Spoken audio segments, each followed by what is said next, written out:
네, 안녕하세요. 경기 지속가능발전협의회 사무처장 박정민입니다. 반갑습니다. 네, 2회 스위지더 경기 포럼을 시작하도록 하겠습니다. 오늘 참석해 주신 토론자와 주제 발제자 분들을 소개하도록 하겠습니다. 사단법인 에코코리아 이은정 사무처장님 참석하셨습니다. 국립수목원 한상국 연구관님 참석하셨습니다. 한국내셔널트러스트 자연유산국 박도훈 국장님 참석하셨습니다. VIP 동물의료센터 조은주 기업부설 연구소장님 참석하셨습니다. 네, 곤충생태교육연구소 한영식 소장님 참석하셨습니다. 한국환경연구원 이현우 선임연구위원님 참석하셨습니다. 경기도 기후환경정책과 송준수 자연생태 팀장님 참석하셨습니다. 경기도 기후환경정책과 이문환 기후환경기획팀장님 참석하셨습니다. 이 밖에도 많은 분들이 오늘 함께하고 계시는데요. 오늘은 특별히 제2회 경기도 기후변화 주간을 맞이해서 우리가 만드는 생물다양성이라는 주제로 오늘 포럼을 시작하도록 하겠습니다. 그러면 먼저 오늘 주제 발제를 해주실 분을 다시 한번 소개 올리도록 하겠습니다. 생물다양성 증진에 있어 시민과학의 역할에 대해서 에코코리아 이은정 사무처장님의 주제 발제를 듣도록 하겠습니다. 안녕하세요. 사단법인 에코코리아의 이은정입니다. 만나서 반갑습니다. 오늘 제가 발표할 주제는 생물다양성 증진에 있어서의 시민과학의 역할입니다. 사실 굉장히 어려운 주제였습니다. 생물다양성도 어려웠는데 시민과학까지 생물다양성 증진을 위해서 시민과학이 어떠한 대안이 될 수 있을까라는 고민들을 하면서 자료를 정리해 보았습니다. 주제 발표에 앞서서 제가 머물고 있는 단체를 좀 소개하도록 하겠습니다. 저는 사단법인 에코코리아에서 20년 넘게 활동을 하고 있는데요. 에코코리아는 생태와 생물다양성을 사랑하는 사람들의 모임으로 생태교육과 생태보전, 생태관찰과 모니터링을 통해서 생태과학의 대중화를 목적으로 설립된 비영리 민간단체입니다. 굉장히 중요한 단어들이 있어서요. 생태교육, 생태보전, 관찰, 모니터링, 생태과학, 대중화라는 단어들을 좀 유심히 봐주셨으면 좋겠습니다. 그리하여 우리 단체에서는 한가하고 시민생태 모니터링을 운영하고 있고 람사르 탐사대와 생태 스케치 활동, 회원 활동으로 이어가고 있습니다. 일단 오늘 주제에 본격적으로 들어가기 전에 눈높이를 맞추기 위해서 경기도민이 알아두면 쓸만한 생물다양성 용어를 정리해 보았습니다. 우선 생물다양성입니다. 생물다양성이란 무엇일까? 생물다양성이라 하면 지구상에 살아가고 있는 생물들의 다채로움을 이야기하는 것입니다. 여기서 다채롭다라고 하는 말의 의미를 또 좀 알아둬야 될 것 같은데요. 모양이나 색깔이 다양한 것들을 우린 다채롭다라고 하고 그리하여 참 아름답구나라고 이야기할 수 있을 것 같습니다. 하지만 보통 생물다양성이라고 하면 생물의 종류의 다양함, 이것을 숫자로 표기하는 것을 또한 알아두셔야 될 것 같습니다. 하지만 학자들은 생물 다양성을 세 가지 수준에서 이야기하고 있습니다. 우리가 잘 알고 있는 지구상에 살아가고 있는 종의 다양성, 더불어서 종 이하의 수준에서 품종이나 변종, 아종과 같은 종이라 하더라도 유전자가 얼마나 다양한가 하는 유전자의 다양성, 더불어서 사막, 초지, 산지, 습지와 같은 서식지가 다양함으로 해서 그에 따른 생물 종들이 달라지는 것을 생태계 다양성이라고 합니다. 그래서 생물 다양성이라고 하면 단순히 종의 다양성만을 이야기하는 것이 아니라 유전자의 다양성, 생태계의 다양성을 포함하고 있다는 것을 염두에 두시면 될 것 같습니다. 그럼 우리나라의 생물 다양성은 어디쯤 있을까? 보통 생물 다양성이라고 하면 국가나 도시에서 생물 종수를 가지고 비교를 하게 됩니다. 2023년 환경부 국립생물자원관 한반도의 생물 다양성에 보면 23년 12월 31일자 기준으로 해서 우리나라에는 6만 10종의 생물이 있다고 합니다. 그런데 이 표를 잘 보시면요. 지난 30년 동안 우리나라의 생물종은 계속 증가하고 있는 것으로 나타나고 있습니다.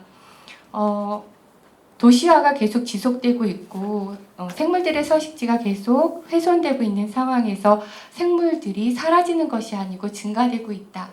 이것은 아마도 학자들에 의하면 한반도의 생물은 10만 종 정도 이상이 될 것이라고 합니다. 즉 사람들이 생물을 관찰하고 찾아내고 발굴하는 것이 발달하면서 현재 6만 종에 머물러 있는 발굴 작업은 앞으로 10만을 향해서 가게 될 것이고, 그렇게 되면 생물은 계속 증가 추세로 나타나게 될 것입니다. 그럼 우린 여기서 무엇을 봐야 될까요? 바로 우리나라에서 사라지고 있는 생물에 주목해 봐야 할 것입니다. 우리나라는 호랑이, 늑대와 같은 포식자들이 사라졌고요. 큰악새, 독도강치, 따오기 같은 생물종도 이 땅에서 사라졌습니다. 그리고 현재 환경부가 지정한 멸종위기 종이 240여 종에 달하고 있습니다. 그러면 이런 생물 다양성의 감소 원인은 어떤 것이 있을까요? 생태학자인 윌슨 교수에 의하면 5가지로 정리를 했는데요. 주요한 생물 다양성의 감소 원인은 서식지와 생육지의 파괴, 그 다음에 외래 침입종, 오염, 인구 증가, 남획 등의 이유가 있을 것이라고 합니다. 더불어서 생물 다양성과 생태계 손실은 생물다양성 과학기구에 의하면 2019년 보고서에 의하면 전 세계 77%의 생태계 서비스가 감소하고 있고 전 세계 산림은 연간 650만 헥타르가 감소하고 있다고 합니다. 습지도 마찬가지인데요. 1970년 이후에 전 세계적으로 습지는 35%가 손실되고 있고 그 감소 속도 또한 최근 3배나 빨라지고 있다고 합니다. 우리나라 습지도 마찬가지인데요. 국립생태원 자료에 의하면 기후변화 등으로 인해서 국내 습지 피해가 가속화되고 있다고 하는데요. 습지의 건조와 그다음에 개발 압력에 따른 매립, 토지 이용의 전환, 수위 변동으로 인해서 습지 면적은 계속 감소하고 있다고 합니다. 이러한 생물 다양성의 감소, 생태계의 위협, 이런 것들을 시민과학은 과연 막을 수 있을까요? 시민과학이 대안이 될 수 있을까요? 대안이 되고자 오늘 이 자리가 있을 텐데요. 그러면 시민과학이 무엇인지 또 알아보도록 하겠습니다. 시민과학은 사전적인 정의, 법적 정의, 학술적 정의로 좀 정리를 해봤는데요. 이 중에서 법적 정의에서 미국 쪽 보면 개인과 조직이 다양한 방식으로 과학과정에 참여하는 열린 협력 형식이다 라고 정의하고 있고요. 학술적 정의를 보면 디지털 사물 인터넷 기반 시민과학 플랫폼 도구 모음을 활용한 과학이다 라고 정의하고 있습니다. 좀 더 살펴보면요. 시민과학은 크게 3가지 특성을 가지고 있다고 합니다. 최근 시민과학에 대한 연구들이 굉장히 활발히 되고 있는데요. 오늘 이 자리에 계신 이현우 박사님이 2013년도인가요? 시민과학에 대한 연구하시면서 자료를 정리하셨는데요.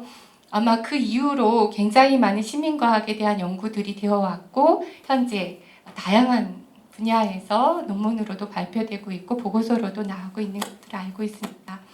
이 중에 보시면 첫째 공동체성을 들 수 있는데요. 지역을 기반으로 해서 활동을 하고 데이터들을 수집하고 생물 종들을 기억하는 공동체성을 줄 수 있겠고요. 더불어서 지역은 흩어져 있더라도 다수가 다회 참여로 해서 데이터를 수집하는 참여성을 줄 수 있겠고요. 더불어서 전문가들과 함께 협력하면서 프로젝트를 수행하는 협동성을 줄 수 있겠습니다. 더불어서 시민 과학의 핵심이 그 모니터링인데요. 모니터링 하기 전에 우선 시민생태 과학의 방법론을 좀 들여다보겠습니다. 우선 시민생태 과학에서 지리적으로 널리 퍼진 자료를 다수가 수집하는 데이터 수집이 굉장히 큰 특징이 될 수 있겠고요. 그다음에 특정한 목적을 가지고 또는 재미를 가지고 생물들을 들여다봄으로 해서 이게 어떤 보상을 바라는 것이 아니고 자원봉사를 기반으로 해서 시민들이 참여하면서 지속적으로 재미를 가지고 갈 수 있겠고요. 더불어서 장기적이며 신뢰할 수 있는 공개된 프로그램으로서 열린 과학의 특성을 가지고 있고요. 그리고 시민 참여가 자유로운 과학이면서 지역 문제 해결을 위해 행동으로 연결되는 지역 기반 행동으로 연결되고 있습니다. 이런 것들이 지금 현재 우리나라에서 굉장히 활발하게 활동하고 있는 시민 과학 프로그램들인데요. 대표적인 게 아마 두꺼비 보호 사례를 들 수 있을 것 같습니다. 청주의 원흥이 방죽이라든지 아니면 현재 경남을 중심으로 해서 양서류 네트워크가 활발히 활동하고 있는데 어디 한 곳에 두꺼비가 산란을 시작하면 그것을 시작으로 해서 경남에서 시작된 두꺼비 모니터링이 경기도까지 올라오는데 얼마의 시간이 걸리는지 거기서 모니터링에서만 끝나는 것이 아니고 계속 들여다보고 관찰하면서 이들의 서식지가 훼손되지 않도록 또는 봄철 가뭄에 의해서 알이 건조화돼서 말라지지 않도록 보호하는 활동까지 연결되고 있습니다.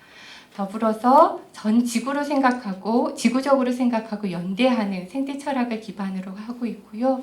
이러한 시민 생태 과학이 이렇게 발전할 수 있는 강력한 무기인 스마트폰이 이제 큰 역할을 했을 텐데요. 우리는 스마트폰을 즈음으로 해서 컴퓨터와 GPS와 카메라를 함께 손쉽게 들고 다니면서 기록하고 관찰하는 것들을 할 수 있었습니다. 여기까지가 현재 우리 시민 과학이 하는 활동들과 할 수 있게 된 무기에 대한 이야기였다면 앞으로 발전해야 되는 부분이 바로 기록과 공유, 시민 보고서 부분일 텐데요. 이 부분을 좀 더 설명드리도록 하겠습니다. 시민 생태 과학의 핵심, 그것이 바로 모니터링이라면 현재 우리나라에서 활동하고 있는 시민과학이 주로 모니터링 형태로 이야기되고 있으니까요. 그럼 모니터링이 무엇인지 좀 살펴보도록 하겠습니다. 모니터링이라고 하면 긴 시간을 두고 특정 대상의 전개 발달 과정을 정기적으로 추적, 관찰하고 해석하는 행위를 말합니다. 자,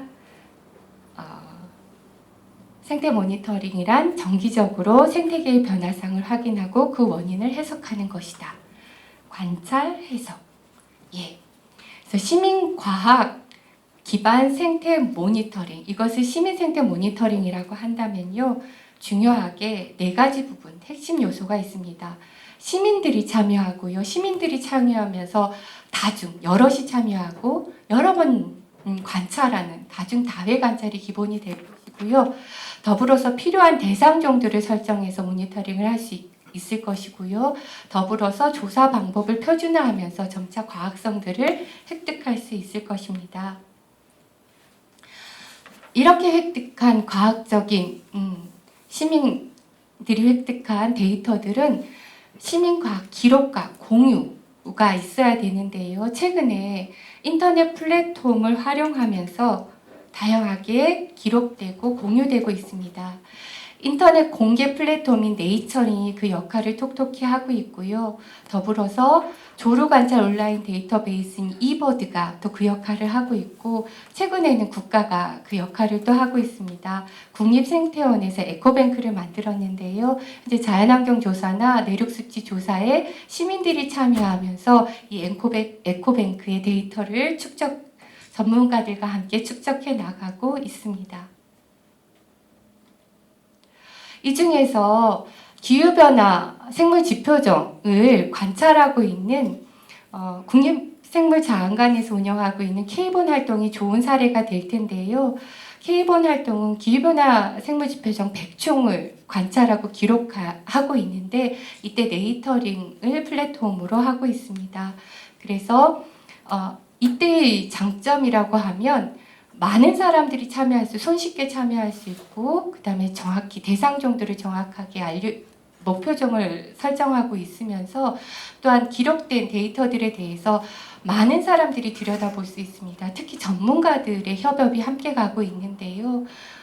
그 종에 대해 맞다 틀리다라고 하는 동료평가라고 하죠. 이런 것들이 이루어지면서 신뢰도가 높은 과학성들을 획득해 나가고 있습니다. 더불어서 시민과학 플랫폼뿐만 아니고 이제 보고서로 제작이 되면서 많이 인용되고 공유될 수 있어야 되는데요. 보고서 및 논문 사례로 좋은 사례로 보자면 저어서 동시 센서스를 예를 들 수 있겠습니다. 전문가 협업을 통해서 과학적인 분석까지 이루어지는 보고서인데요. 세계 저어세 동시 센서스 보고서는 홍콩 야생조류협회에서 150개 서식지에서 수백 명이 참여해서 저어새, 지구상에 남아있는 저어새 6,162마리 월동 개체를 기록하였습니다. 단일 종의 생존 개체 수를 전수 모니터링한 좋은 결과물이라 볼 수 있겠습니다. 이것은 시민들이 참여하지 않으면 이뤄낼 수 없었던 성과라고 생각됩니다. 더불어서 우리나라 인천 야조회에서 보고서를 냈는데요. 보고서 형식을 띠면서 보고서 형식을 모두 갖추고 있습니다. 제목, 그 다음에 연도, 저자, 관찰 사진, 결과, 참고 문헌까지요. 이렇게 해서 인터넷으로 올리면서 인용이 가능하게 했습니다.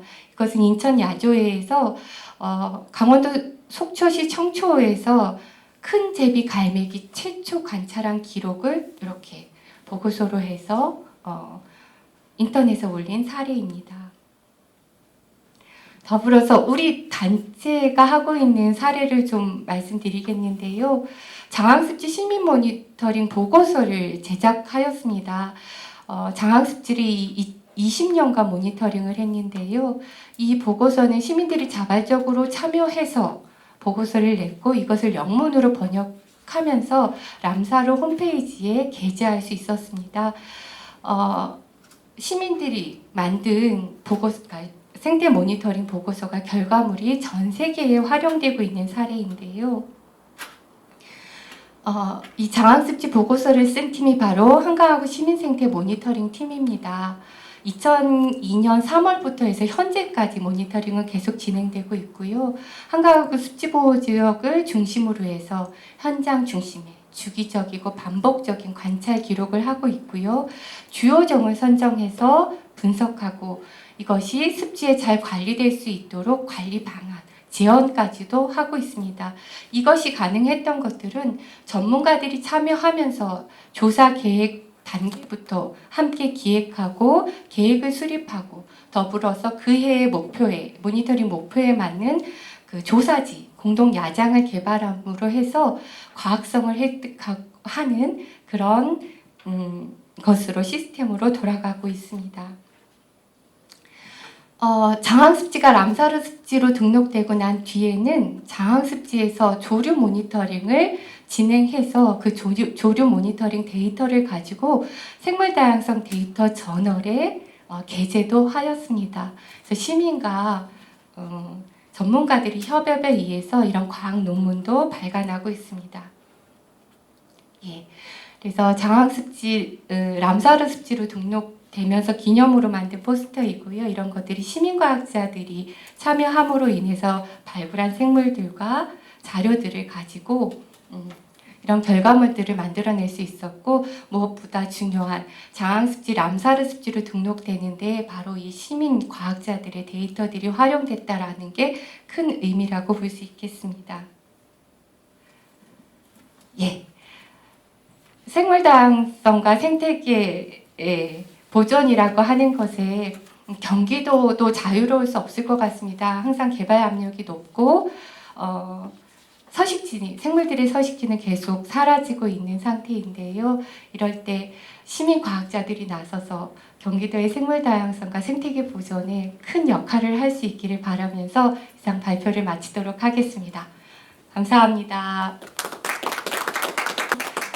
시민과학에서 사실은 세 가지 특성에 대해서 얘기를 해주신 것 같아요. 협동성이라는 부분들이 굉장히 저는 방점으로 들리면서 기록과 공유가 굉장히 중요하다. 그래서 이런 것들이 시민과학이 전문가와 협동해서 이런 기록들이 널리 공유되고 이런 확산들을 좀 할 수 있다라는 취지의 주제 발제를 해주셨고요. 다음은 그 생물다양성 탐사를 통해 본 시민 참여 활동의 필요성에 대해서 국립수목원 산림생물다양성연구과의 한상우 이범 연구관님의 주제 발제가 있겠습니다. 솔직히 가벼운 마음으로 왔었는데 와보니까 별로 가볍지는 않은 분위기인 것 같고 발표 자료도 제가 좀 너무 간단하게 준비했나? 그런 생각이 들 정도로 앞에나 뒤에 분들이 준비를 되게 많이 하신 것 같은데 네, 저는 산림청 공무원입니다. 산림청에 속해 있는 국립수목원에서 근무를 하고 있고요. 약간 제 경력 부분이 조금 좀 잘못된 부분이 있어서 여기 공식적으로 말씀드리면 저는 이제 버섯을 전공했습니다. 버섯 분류학자고요. 지우류는 이제 저희 이제 실에 있는 연구원들이 같이 하는 분야고 지금은 현재 저는 이제 곤충 미생물 분류 연구실장을 맡고 있습니다. 그래서 제가 오늘 발표할 내용은 주로 이제 생물 탐사 관련한 것들, 특히 이제 바이오블리츠하고 관련된 것들하고 이제 저희 실 이제 곤충 파트에서 연구한 시민 참여 그 사례를 좀 간단하게 말씀드리려고 합니다. 저는 생물 중에서 이제 특히 이제 버섯을 전공하고 있는데 이 생물 다양성 탐사 대작전이라고 불리는 바이오블리츠라는 것에 대한 저는 약간 홍보대사 같은 느낌으로 제가 항상 활동을 하고 있거든요. 왜냐면 제가 이제 분류학자다 보니까 뭐 생물군들이 자꾸 사라지는 것도 굉장히 문제가 굉장히 크지만 그보다 더 심한 게 있는 것 같아요. 왜냐하면 생물종 다양성을 탐사하는 분류학자들, 특히 여러 분류군의 분류학자들이 굉장히 많이 있는데 그 중에서 이제 우리나라에서는 그 분류학자들이 굉장히 많이 사라지고 있어요. 저 같은 이제 버섯 분류학자들은 우리나라에 뭐 10명도 안 남은 정도로 굉장히 작은 인원수만 남아 있고 굉장히 좀 심각하게 받아들이는 것 중에 하나가 뭐냐면 분류학하시던 전공하시던 교수님들이 은퇴하시면 그 자리를 학교에서 약간 경쟁력이 떨어진다 또는 아이들이 찾지 않는다는 이유 하나로서 그 그러니까 분류학 교수님을 채용하지 않고 아이들이 관심이 있어하는 또는 생명공학이라는 이름 또는 인기 있어 보이는 그런 뭐 테크놀로지라든가 뭐 이런 분야의 교수님들로 채우는 그런 사례가 있습니다. 그래서 그런 것들에 대한 문제점을 저는 이제 바이오블리츠에서도 굉장히 많이 얘기하고 있고 여기서도 좀 얘기를 좀 할까 합니다. 다음과 같이 발표를 할 거고요. 그래서 아마 바이오블리츠는 무엇인가? 아마 바이오블리츠는 아까 국립생물자원관에서 하고 있는 K본과 굉장히 유사한 생물 탐사하는 그런 프로그램 중에 하나고요. 이 바이오블리츠를 먼저 간단하게 소개시켜 드릴게요. 그 바이오블리츠가 뭐냐면 바이오하고 블리츠의 합성어입니다. 그래서 바이오는 생물군이라는 뜻이고 블리츠는 이건 군사 용어예요. 그래서 특별히 뭐 작전 갑자기 팍 치고 들어가는 그런 그 전쟁에서 이렇게 전진해 나가는 그런 그걸 가리켜서 이제 블리츠라고 그러고요. 그래서 생물 탐사 대작전이라는 이름으로 우리나라에서는 이름을 그렇게 붙였고요. 그래서 또는 뭐 생물 다양성 번개 또는 생물 식별 대회 뭐 이런 식으로 해서 다른 이름으로 불리기도 합니다. 바이오블리츠는 제일 처음에 이제 미국에서 처음 시작했고요. 1996년에 닐스 월스 아쿠아틱 가든에서 이제 처음 시작했다 그러고요. 거기 외에도 이제 미국, 뭐 캐나다 여러 선진국에 뭐 특히 이제 생물학적으로 이제 선진국 나라에서들 굉장히 오래된 시작됐고요. 우리나라에서는 저희 기관에서 제일 처음 도입을 해서 시작을 했습니다. 그래서 바이오블리츠 코리아라는 이름으로 2010년도에 처음 시작했고요. 저는 2010년도부터 바이오블리츠를 참여해서 운영하고 있고 작년까지 14회째를 수행했습니다. 올해는 모르겠어요. 올해 가능할지 모르겠어요. 왜냐하면 예산이 다들 아시다시피 예산이 많이 줄어가지고 올해 가능할지 모르겠지만 올해도 되도록이면 15회차를 수행을 하려고 하고 있습니다. 네, 바이오블리츠 코리아의 그 의의에 대해서 좀 말씀을 드려볼까 합니다.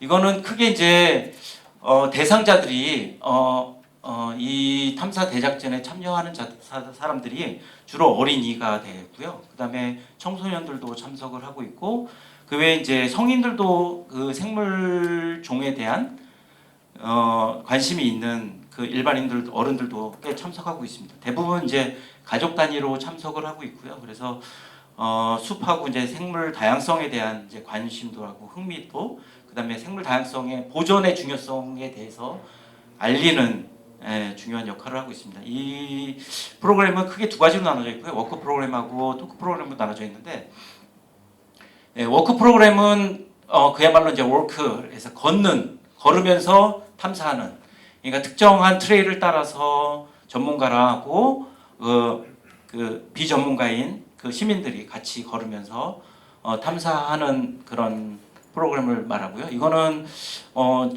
짧게는 뭐 1시간, 길게는 한 4시간 정도 이렇게 거쳐서 뭐 산길을 걸으면서 생물에 대해서 탐사하고 그다음에 전문가들은 그 발견한 생물군에 대해서 알려주는 그 종의 특징이라든가 이런 것에 대해서 알려주는 그런 프로그램입니다. 토크 프로그램은 그냥 뭐 말씀드리다시피 그냥 토크쇼입니다. 그러니까 그 생물 전문가가 나와서 비전문가인 학생들이라든가 일반인들에게 어떤 생물들이 중요하고 그 생물의 의의라든가 뭐 이런 것들을 알려주는 그런 프로그램입니다. 이 일반인들에게는 이런 의의가 있고요. 전문가에게는 이런 의의가 있습니다. 특히 생물학적으로 또는 생태적으로 중요한 지역을 저희가 이제 선정을 해서 그 바이오블리츠 행사를 열게 되는데요. 전문가에게는 그 특정 지역에 대한 이제 생물을 조사할 수 있고 그다음에 일반인들하고 만나서 교감할 수 있는. 왜냐하면 불 전문가하고 일반인들하고 만나기가 생각보다 쉽지가 않습니다. 그러다 보니까 그런 만남의 장을 이어주는 그런 프로그램이 되는데요. 그래서 서로 만나서 서로 교감할 수 있는 그런 것도 되고요. 그다음에 특정한 지역이니까 거기서 특정 동들을 찾아내거나 그렇게 되면 전문가에게도 굉장히 의의가 있겠죠. 네. 그래서 이 두 가지로 그렇게 일반인들에게 또는 전문가들에게 이렇게 대상으로 하게 되고요. 그래서 아까 말씀드렸다시피 생물 다양성 변화 또는 보존에 대한 중요성을 알리고 그다음에 우리가 어떻게 더 그 생물군에 대한 보존을 어떻게 할 것인가, 어떻게 찾을 것인가, 어떻게 탐사를 할 것인가, 또는 어떻게 체험할 것인가에 대한 이제 교육의 장들로 이루어지게 됩니다. 네, 앞에 말씀드렸다시피 이제 그걸 좀 더 자세하게 말씀드리면 어떤 식으로 운영을 하게 되냐면 아까 말씀드렸다시피 워크 프로그램하고 토크 프로그램이 나눠져 있는데 이 바이오블리츠는 그 이름에서 나오듯이 24시간 동안 이렇게 번개처럼 그렇게 운영하게 됩니다. 그래서 특정 부지를 저희가 선정을 하게 되고 거기서 모든 생물군이라고 하긴 좀 어렵지만 그 분류학자들이 분류할 수 있는 그런 분류군들은 다 조사를 하게 됩니다. 만약에 곤충 분류학자들이 들어오게 되면 곤충 분야에 대해서 또 조류 저처럼 이제 버섯 분류학자가 나오면 버섯 뭐 그 외에도 뭐 물이 있으면 어류 전문가들도 있을 수 있겠고 거기 살 수 있는 뭐 저서 부척추라든가 뭐 그 외에 다른 생물군들에 대한 24시간 동의 목록들을 찾게 됩니다. 그래서 24시간 동안 그렇게 생물군들을 찾게 되고 그래서 목록을 작성하게 됩니다. 그래서 저희는 앞에 말씀은 그 이은정 사무처장님께서 말씀해 주셨던 이제 뭐 네이처링처럼 저희도 그런 비슷한 프로그램을 쓰고 있는데요.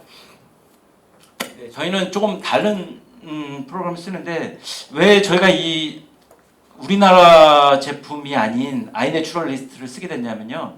아이내추럴리스트는 그 내셔널 지오그래픽에서 운영하는 그런 프로그램인데요. 왜 이 프로그램을 쓰게 됐냐면 저희가 그 바이오블리츠 코리아를 처음 운영하게 되면서 그 바이오블리츠 USA를 가게 됐습니다. 그래서 거기 그 담당자랑 저희가 컨택을 하게 됐고 그래서 저희가 이제 시민과학이라든가 그다음에 DB라든가 이런 것들을 어떻게 구축할까에 대한 그런 논의를 하다가 보니까 아이내추럴리스트를 썼으면 좋겠다 그쪽에서는 왜냐하면 그쪽에서 운영하니까 그래서 저희가 처음에 이제 아이내추럴리스트를 쓰게 됐고 그래서 그 전문가가 그 아이내추럴리스트 전문가가 우리나라까지 와서 직접 세팅을 해주고 이렇게 해봐라 뭐 또는 어떻게 프로젝트를 운영하고 뭐 이런 것에 대해서 저희한테 알려주고 이래서 저희가 처음에 그렇게 사용하게 됐고 그래서 저희가 여태까지 쓰게 됐습니다. 그래서 저희는 이제 저희가 직접 그 프로젝트를 만들고 특정 지역을 그 블럭을 저희가 설정을 하고 참여자들 거기다 다 등록을 해서 저희가 직접 운영하는 그런 프로그램 그렇게 운영하고 있습니다. 이게 마이크가 잘 안돼 잘 소리 나가나요? 네. 자꾸 끊겨서 네. 그래서 최종적으로는 저희가 이제 아이내추럴리스트에다 목록을 최종 산불로 네, 넣게 됩니다. 그 사례를 저희가 아이내추럴리스트를 활용한 사례를 좀 보여드리겠습니다. 이게 칼리포건 렐릭투스라는 종을 대상으로 해서 저희가 이렇게 조사를 한 건데요. 이 종은 누구나 다 쉽게 알 수 있는 종이죠. 누구나 다 아는 잘 모르시나요? 네.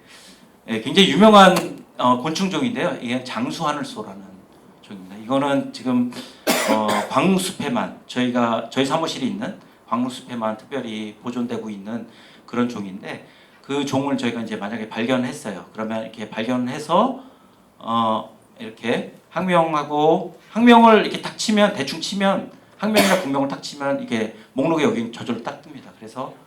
그리고 저희가 이제 사진을 찍잖아요. 핸드폰이라든가 또는 뭐 특정 카메라로 찍게 되면 GPS가 있으면 그 기록한 시간을 저희가 이렇게 저절로 입력하게 됩니다. 그래서 이렇게 입력하고 그다음에 저희가 미리 만들어놨던 프로젝트를 이렇게 선택을 하게 되면 그 프로젝트에 해당되는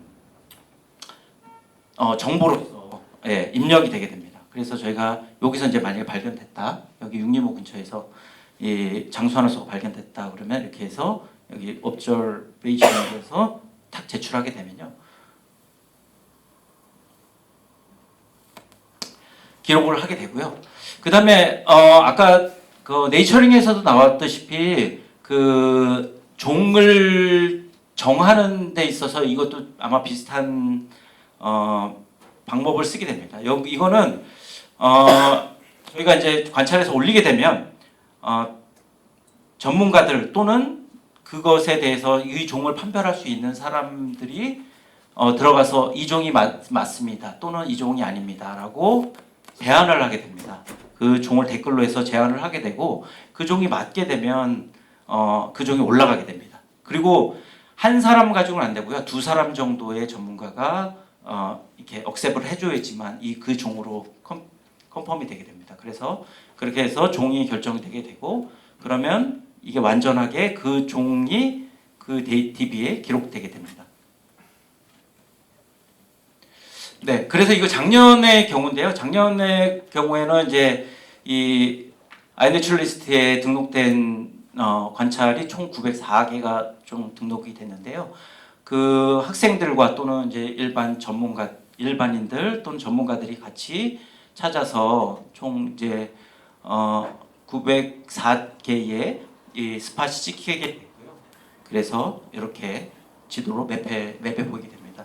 이 맵에 이 색깔이 있는 부위는 저희가 이제 프로젝트 할 때 GPX로 이렇게 영역을 설정하게 되면 이렇게 들어가게 되고요. 그 안에 들어간 것들만 유효하게 값으로 인정되게 되는 그렇게 결과값이 되게 됩니다.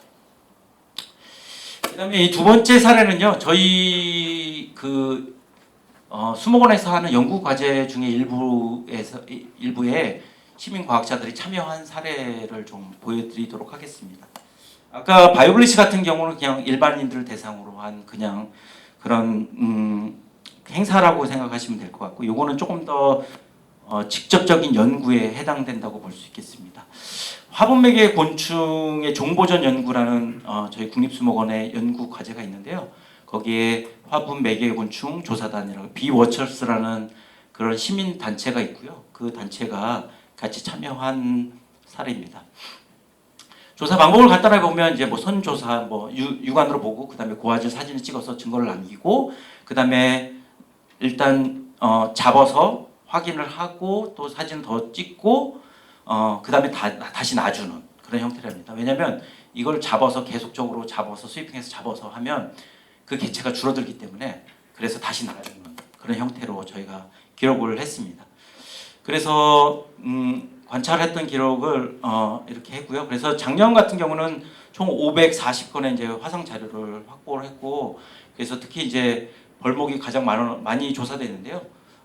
지금 보시면 밑에 조사된 것들이 뭐 다비목, 뭐 노린재목, 딱장벌레목, 메뚜기목, 벌목, 사마귀목, 파리목 이렇게 다양한 종류들이 저희가 조사되었고요. 그 중에서 가장 많이 조사된 것들은 여기 이제 벌목에 해당되는 게 362점에 달하는 것들이 조사됐고요. 특히 이제 애꽃벌류, 그다음에 어려호박벌류, 호박벌류 이런 것들이 가장 많이 조사가 되어졌습니다. 특히 이번 조사에서 저희가 특이점으로 무엇이 있냐면 그 몰로타라는 미기록 그 꽃등이가 발견돼가지고 시민 과학자들이 이렇게 참여했지만 전문가랑 같이 동정을 하면서 미기록 종들을 발견했던 그런 사례가 있습니다. 네, 뭐 뒤에서 아마 설명을 계속적으로 하실 텐데, 네, 이 사례를 보면, 네, 우리나라 같은 경우에는 조금 이 화분매개와 관련된 식물하고 특히 연결되어 있는 이 연결고리들이 굉장히 적습니다. 외국 같은 경우 사례를 이제 빅데이터로 분석해 보니까 이 다음과 같이 나왔거든요. 곤충이 1,885종이 식물 1,240종이랑 연결돼 있다라고 빅데이터 분석에 의해서 됐고요. 이게 저희 연구 사업으로 이거는 나온 결론입니다. 그래서 이 그림에서 보시다시피 이렇게 빽빽하게 다 연결돼 있는데 우리나라 같은 경우에는 이 빅데이터를 가지고 분석을 해보니까 이 정도밖에 안 나온 거예요. 곤충 237종하고 식물 225종밖에 연결이 안 돼 있더라. 그래서 평균 연결 중심성을 보니까 1.99 정도밖에 안 되더라. 그래서 실제로 보면 외국 전체적인 사례하고 비교해 보면 거의 한 200분의 1 가까이, 한 150분의 1 정도 수준밖에 안 되는 그런 결론이 내려진 거죠. 그래서 이 빅데이터만 가지고는 그냥 단순히 인터넷에 떠도는 빅데이터만 가지고는 또는 문헌 자료만 가지고는 데이터가 턱없이 부족한 거죠. 식물과 곤충과의 그 관계를 연결하기엔 턱없이 부족한 상황이라서 그래서 저희가 계속적으로 지금 연구를 하고 있고요. 이게 작년 사례니까 아직까지 저희가 갈 길이 아직 멀다라는 걸 말씀드리고요. 그래서 필요성에 대해서 저희는 제가 이제 고민을 해봤는데요. 저는 이제 크게 두 가지라고 생각했습니다. 하나는 홍보 교육 역할. 왜냐하면 아까도 제가 초반에 말씀드렸다시피 사라지는 생물군에 대한 사람들에게 인식시키는 데 있어서 이 시민들이 직접 참여하는 것만큼 좋은 게 없다. 그래서 특히 이제 생물 보존의 필요성에 대해서 계속적으로 지속적으로 교육시키고 홍보하는 역할을 시민 과학자 참여를 통해서 할 수 있겠다. 그 다음에 두 번째로는 이걸 가지고 뭘 하냐. 그러면 이걸 활용해서 뭔가 데이터를 수집하는데 사용할 수 있겠다. 그래서 아까 말씀드렸다시피 우리나라에서는 아직까지 빅데이터가 부족하기 때문에 지속적으로 시민들이 계속적으로 참여를 하게 되면 온라인 빅데이터가 구축될 때고요. 이것들을 활용한다면 더 생물들 간의 연결망이 빽빽하게 더 그런 자료들이 구축될 수 있겠다라는 글을 내렸고요. 그 다음에 이런 것들을 활용한다면 조금 더 다양한 논문들을 작성할 수 있겠다. 저희 이제 연구자들 입장에서는 이제 그런 거고요. 그리고 사례에서 보면 혹시 또 뭐 얻어 걸릴 수도 있겠죠. 뭐 아까도 나왔지만 특정하게 이제 미기록종이라든가 신종 후보종도 발견할 수 있으니까. 왜냐하면 전문가들이 나가서 발견할 수 있는 시간은 굉장히 짧기 때문에 시민과학자들이 좀 더 많이 참석을 해서 많이 본다면 눈이 여러 개면 그만큼 보는 시간도 많이 늘어나니까 더욱더 많은 종들을 발견할 수 있겠다라는 생각이 듭니다. 제 발표는 여기까지 마치도록 하겠습니다. 청취해 주셔서 감사합니다. 굉장히 그 시민과학으로서 전문가 입장에서 이야기도 하셨지만 실제 이제 전문가 풀들도 굉장히 멸종 위기가 되고 있다. 그래서 그 기반에 어쨌든 정책들도 저는 들었을 때 굉장히 필요하다라는 생각이 들고 그걸 또 견인해낼 수 있는 그런 전문가 그룹들이 또 있어야지 시민과학들도 굉장히 발전할 수 있다라고 좀 느꼈습니다. 다음은 저희 내셔널 트러스트 운동을 통한 생물 다양성 보존 사례를 그 한국 내셔널 트러스트 자연유산 국장 박도훈 국장님께서 해주실 텐데요. 아마 그 강화의 메아미를 그 발견한 사례 가지고 오늘 좀 얘기를 풀어주실 것 같습니다. 그래서 시민과학을 통해서 실제로 이제 현장에서 이뤄진 일들, 그 자연유산 문화로 등록되고 했던 사례들을 굉장히 잘 준비를 해주신 것 같은데요. 주제 발제의 마지막으로 좀 청해 듣도록 하겠습니다. 안녕하십니까. 한국 내셔널 트러스트 박도훈이라고 합니다. 맞습니다. 지금 보존 사례 발표로 이제 주제 발표에서 이어서 해드리겠고요. 내셔널 트러스트 운동에 대해서 먼저 좀 말씀을 드리고 그 다음에 시민유산과 생물 다양성 그리고 이제는 국민신탁의 시대 현재 내셔널 트러스트 운동이 어떤 상황에 처해 있고 어떻게 방향을 잡아야 될지에 대해서 말씀드리겠습니다.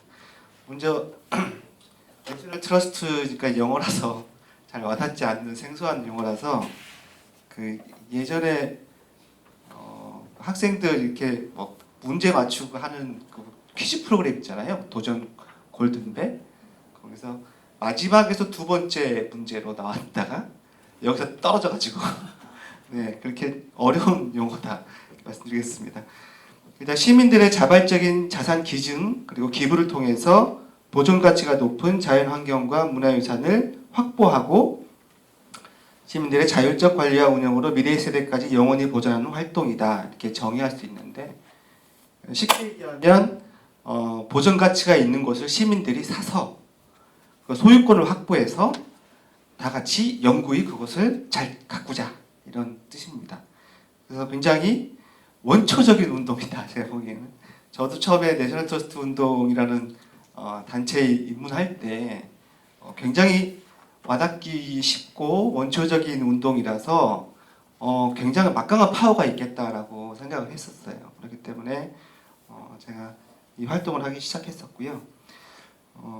지금까지 이제 한국에서 2000년에 시작해서 이제 24년 되었는데 그동안의 이제 과정들을 좀 설명을 좀 드리겠습니다. 내셔널 트러스트 운동 구성 요소는 일단 신탁 대상지. 이제 트러스트라는 게 신탁이지 않습니까? 그래서 신탁 대상지, 보존 가치가 있는 자연유산, 문화유산, 그리고 신탁자, 자산을 기증하거나 아니면 자산을 확보할 재원을 기부해 주시는 분들이 신탁자입니다. 민간인은 회비, 성금, 자산, 유산 기증 방식으로 신탁 관계를 맺을 수 있다. 그리고 정부는 재정을 출연해 줄 수도 있고 재정을 지원해 줄 수 있고 공유 자산에 귀속을 시켜줄 수도 있고 사용권을 우리에게 맡길 수도 있고 이런 방식이 되겠고요. 다 열려 있습니다. 수탁자는 이제 연구 보존을 위해서 내셔널 트러스트죠. 시민 자산을 신탁받는 범국민적인 수탁단체, 국가의 통제나 사적 이익에 영향받지 않는. 그래서 이제 중요한 거는 여기서 우리가 가져야 할 중요한 그 가치가 양도불능 원칙이라고 있거든요. 내셔널 트러스트에 한번 들어온 거는 절대 뺏기지 않는다. 네. 양도불능의 원칙이라는 것을 기본 그 원칙을 하고 있는데 아직 그 법제적으로 이게 보장은 안 되어 있습니다. 그래서 나중에 말씀드리겠습니다. 내셔널 트러스트 발생 배경은 이제 산업혁명 이후에 내셔널 트러스트는 이제 1895년에 설립이 됐는데 인클로저 운동은 아니고 사실 현상인데 저기 울타리를 치기 시작했어요. 사람들이 내 그 농사하는 농장 구역에다 하고 울타리를 치기 시작해서 이제 땅을 이제 자기 자산이라고 이제 확인을 하는 과정을 지내게 돼요. 그래서 그게 지내고 나서 그 농촌의 빈농과 부농으로 양극화가 돼야 돼요.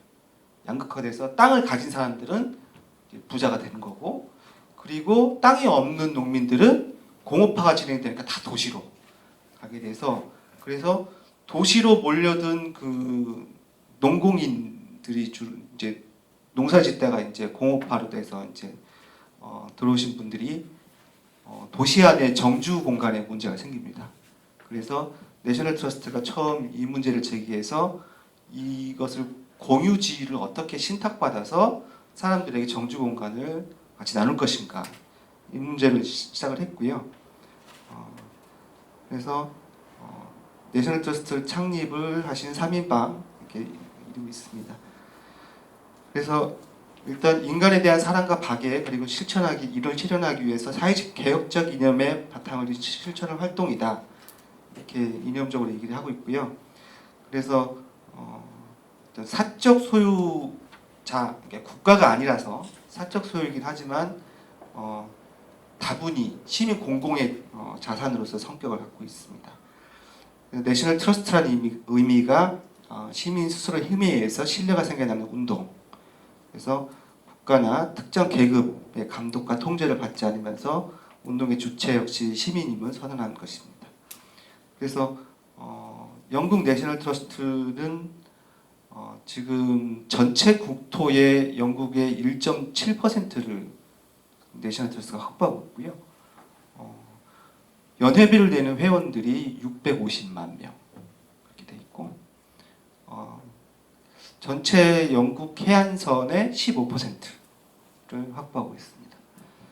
대단하죠. 그래서 지금은 그 세계 내셔널 트러스트 기구 인토라는 이제 기구를 이제 설립을 해서 전 세계의 내셔널 트러스트 운동을 벤치마킹해서 생겨난 그런 단체들이 35개국 정도, 이렇게 150개 단체가 지금 연대로 돼 있고, 서로 지금 회원들의 주는 혜택들은 다른 나라에 가서도 받을 수 있게 공유하고 있습니다. 내셔널 트러스트의 성장 배경은 일단 중요하게 말씀드리자면 1907년 내셔널 트러스트 법이 생겼습니다. 영국에서 국가법으로 생겼고요. 그래서 양도 불가능을 천명했고, 단체가 임의로 토지를 매각할 수도 없고, 그리고 국가에 의해서 이 토지를 수용하는 것도 불가하다. 전국적으로 이게 된 다음에 내셔널 트러스트 운동이 확산되게 되는데, 나중에 또 말씀드리지만 우리나라는 따라하다가 말았습니다. 네. 영국의 조세제도 특성상 상속세가 굉장히 높아요. 우리나라도 높지만, 그러면 그 상속세를 상속하기 전에 이제 상속세를 물을 돈이 없잖아요. 그런데 내셔널 트러스트에 신탁을 하면 자기가 계속 그 자산을 관리 권한을 획득할 수 있고, 그 대신에 소유권만 넘겨주는 거예요. 용도 변경, 형질 변경은 안 되죠. 그렇게 해서 고액의 상속 증여세로 벗어나서 성주들이 그렇게 많이 했었습니다. 그래서 내셔널 트러스트 기증하는 사례들이 많이 늘고 있었고요. 한국 내셔널 트러스트 좀 말씀을 드리자면은 우리는 이제 그린벨트 해제가 이제 막 이제 논의가 되기 시작할 때 그린벨트를 국가가 사야지 그러면 다 개인 소유 땅인데 임의로 그냥 동그라미 딱 그려가지고 만들었지 않습니까? 그래서 이게 이제 해제를 반대하는 쪽들은 이제 주로 환경단체들이 반대를 했었고, 그래서 그러면 우리는 그 땅을 시민들이 사자. 그래서 내셔널 트러스트 운동이라는 것이 조금 처음으로 이제 제기가 됐어요. 그래서 사유재산을 침해하지 않고 국가도 사주지 않고 사유재산권을 재산권을 이렇게 억압하고 있으니까 공익가치 실현을 위해서 이걸 이제 시민들이 사주자 이렇게 운동을 한 거죠. 그래서 내셔널 트러스트가 2000년 우리가 한국 내셔널 트러스트가 이제 창립을 했습니다. 그리고 2021년에 2006년에 먼저 우리는 빨리 국민신탁법이라는 게 만들어졌는데 지금은 2021년에 국민신탁법이 좀 개정돼 가지고 국민신탁단체라는 자격을 취득했습니다. 환경부에서 주는 자격 취득인데, 그래서 내셔널 트러스트 법에 의해서 내셔널 트러스트 법은 지금 자연환경 국민신탁과 문화유산 국민신탁 두 법인이 특수법인입니다. 그래서 환경부와 문화재청이 각각 주무부서로 그래서 국민신탁법인이 있고요. 그동안에 국민신탁법인에만 국민신탁법을 적용하는 걸로 있었는데 개정이 됐습니다. 그래서 국민신탁단체라는 새로운 명칭으로 시민운동하는 내셔널 트러스트가 이 법을 만들었는데 이 법을 만들고도 이 법의 혜택을 못 받고 있어서 그래서 2021년에 드디어 이제 오랫동안 있다가 한국 내셔널 트러스트 국민신탁 단체로 인정을 받게 됐습니다. 그래서 국민신탁 단체의 보존 자산은 법률에 의해서 보존되게 그렇게 된 것입니다.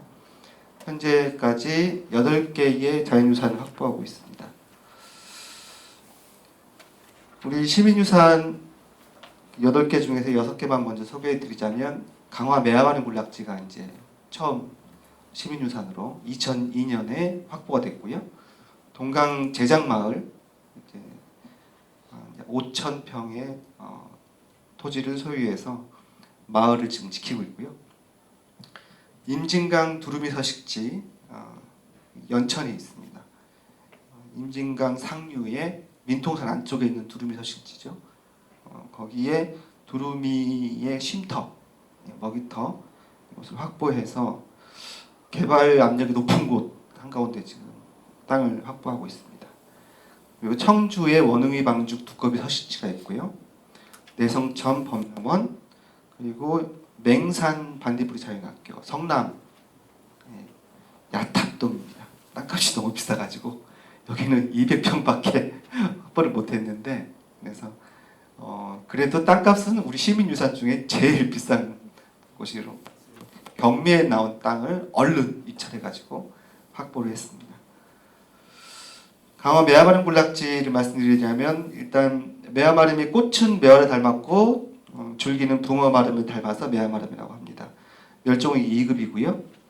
기후변화 환경지표지용이다 이렇게 말씀드릴 수가 있어요. 왜냐하면 물온도가 20도가 넘어가 더워지면 발화를 못합니다. 그래서 여름에 벼농사를 지을 때는 매화마름이 다 물에 녹습니다. 더워지면. 그러니까 논이라는 한 공간에 여름에는 벼가 서식하고 겨울에는 매화마름이 서식한다. 그래서 한 공간에 서로 공생관계에 있다. 이렇게 보시면 되고요. 같이 이제 서로 거름이 되어주는 관계죠. 겨울에 이제 담수가 되어야 물풀이기 때문에 자랄 수가 있고 논에 이제 겨울 담수가 중요한 거고요. 그리고 제초제 한 번 치면 완전히 박멸이 됩니다. 그래서 친환경 벼재배를 꼭 해야 생존이 가능합니다.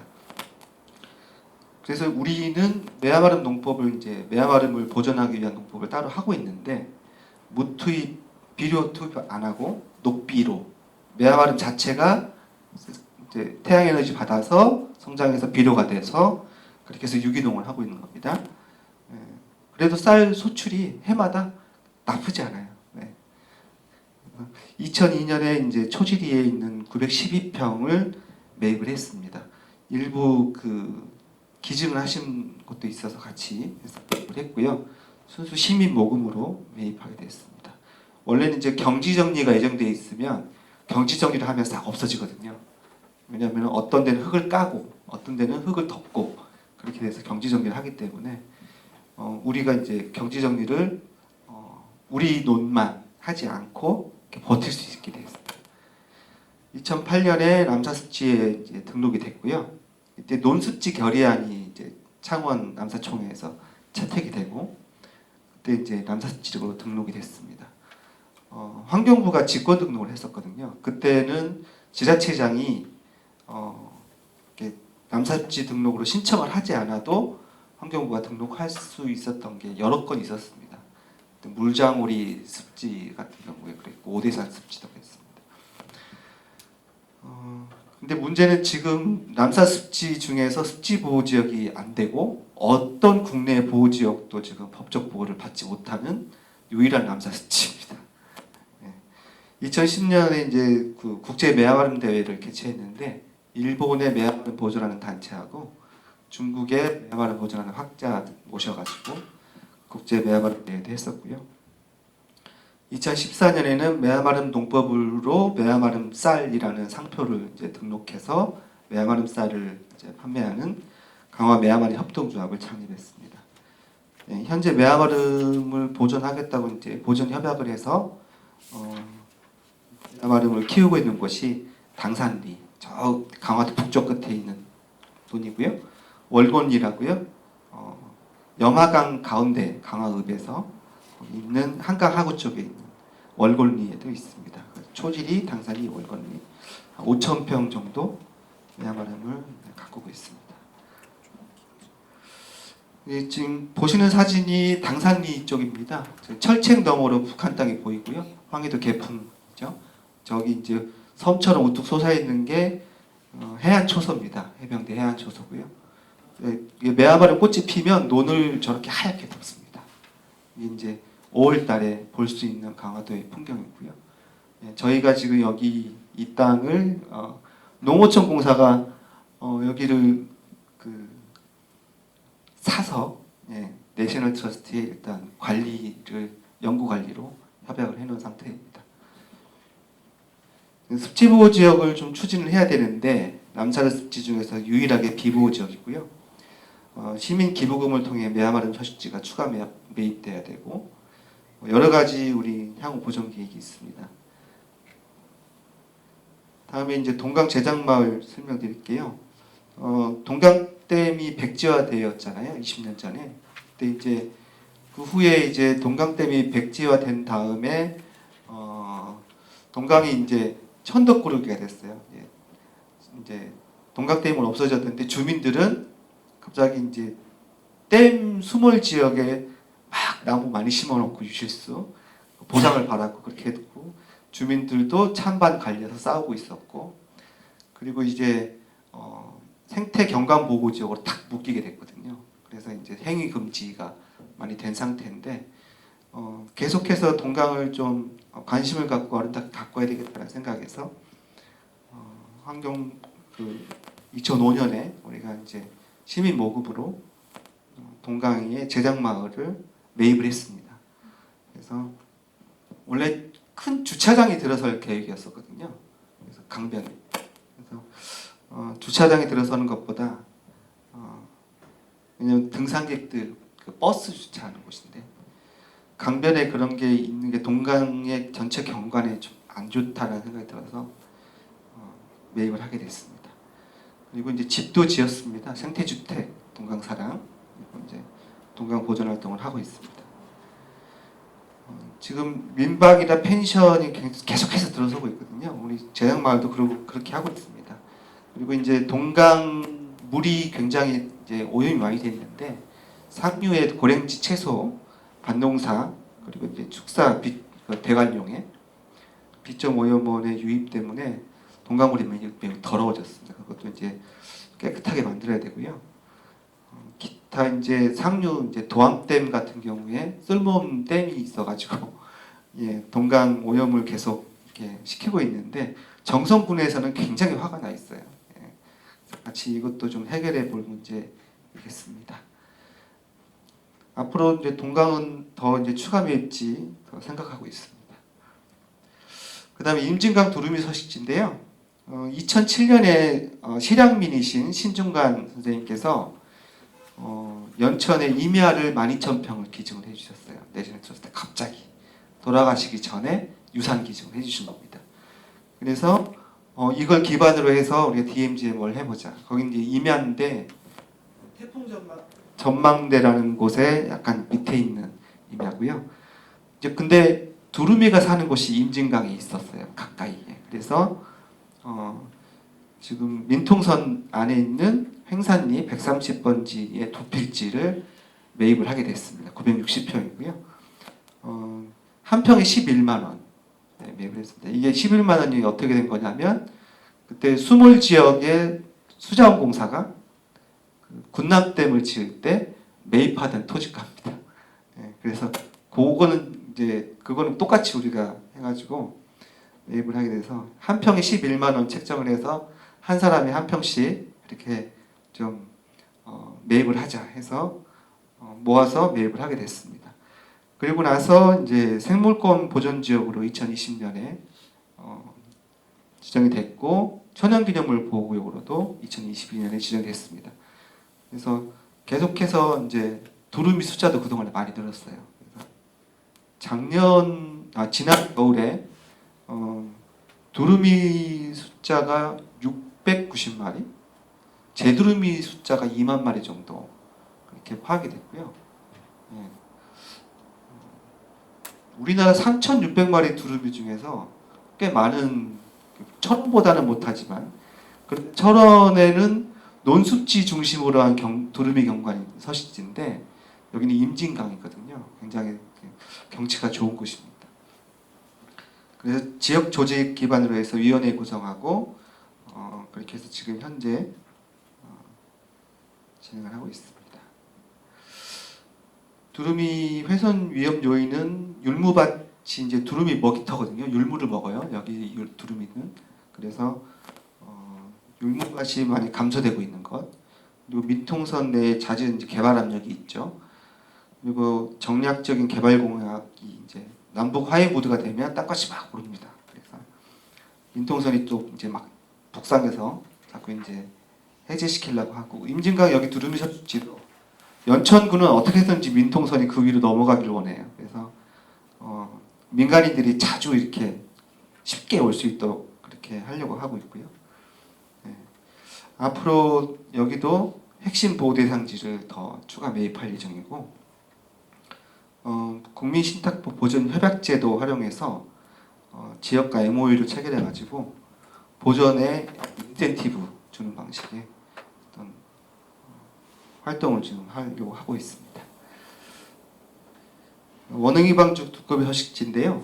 여기는 법원, 검찰청, 충북 청주시에 들어갈 때 신도시로 개발될 때 여기 이제 두꺼비가 이제 막 몇만 마리가 이제 고령산을 왔다 갔다 하는 게 포착이 돼가지고 화제가 됐던 곳입니다. 그래서 그곳이 이제 개발될 때 여기 두꺼비 생태공원을 만들게 하고 두꺼비 이동 경로를 중에 핵심 이동 경로를 매입을 하게 됐습니다.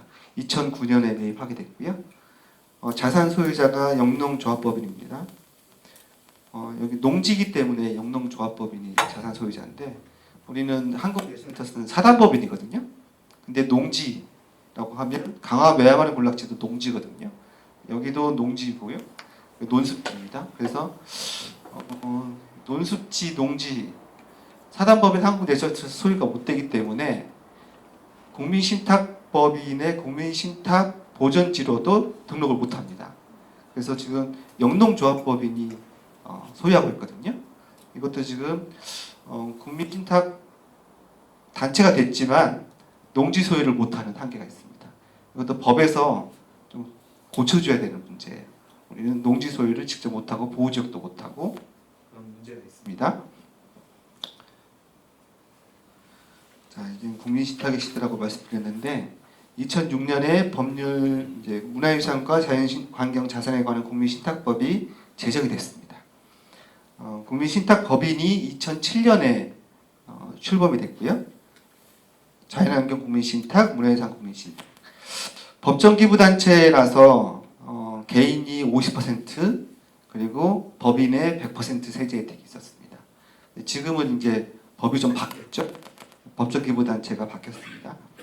특례기부단체라고 해서 바뀌었는데 농지 소유가 가능합니다. 농지법도 부칙에 마찬가지로 국민신탁법에 적용이 돼가지고 농지를 소유할 수 있게 농지법도 적용이 되어 있습니다. 지방세 특례 혜택이 있습니다. 보존재산의 취득세, 재산세 면제가 됩니다. 우리 내셔널 트러스트에도 어디 이제 얼마 전에 일원동에 있는 그 대모산 임야를 기증하고 싶어서 왜냐하면 소유자가 돌아가셨는데 자식들이 상속세를 못 내겠다는 게 너무 비싸가지고 그래서 내셔널 트러스트에 기증하는 것을 이야기를 했는데 우리는 돈이 있습니까? 그 돈을 낼 돈이 없죠. 그래서 결국에는 못 받았어요. 예. 그러니까 이런 문제들이 아직 있어서 주고 싶어도 못 주는.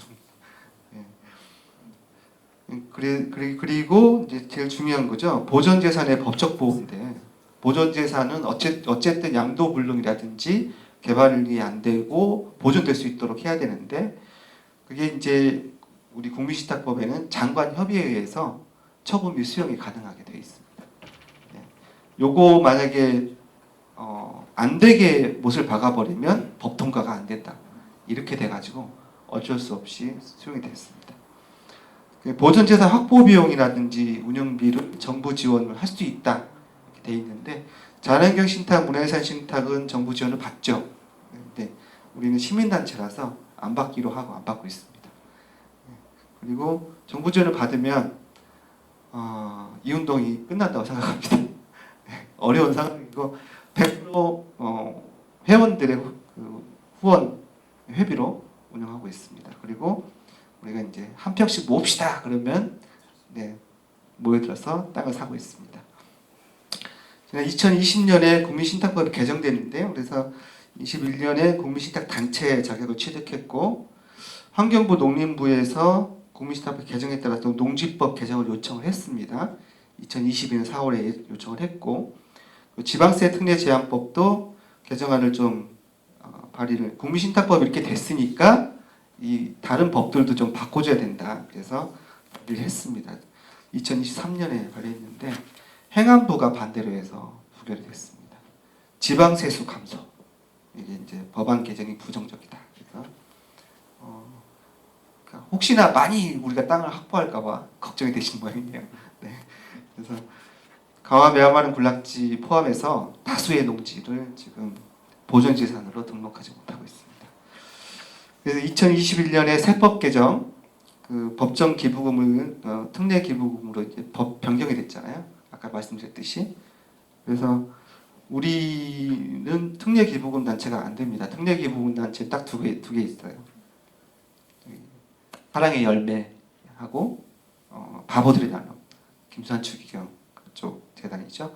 딱 두 개만 특례 기부 단체로 돼 있고 지금은 자연환경 국민신탁도 특례 기부 단체에서 이제 안 돼서 그냥 공익 기부 단체, 일반 기부 단체가 돼 있습니다.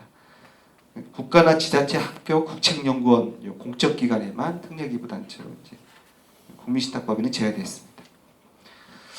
이번에 그 OECM에 대해서 좀 말씀을 드리겠는데 생물 다양성 프레임워크 이번에 채택된 게 어쨌든 2030년까지 30%의 보호지역 확대를 해야 된다.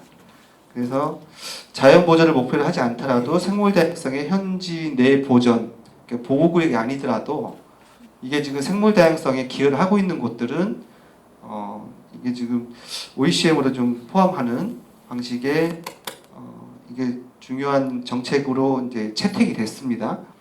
그래서 주요 서식지 보존 연결성 이제 증진하는 거, 생태계 서비스 유지 및 증진하는 것, 또 정부 주도가 주류이지만 보호지역 외에 민간 거버넌스, 그러니까 주민 수용, 주민이 주체가 시민들이 주체가 되는 것, 그런 것들이 좀 OECM의 성공의 관건이 되겠습니다. 어떻게 이걸 다 국가가 매입을 하겠습니까?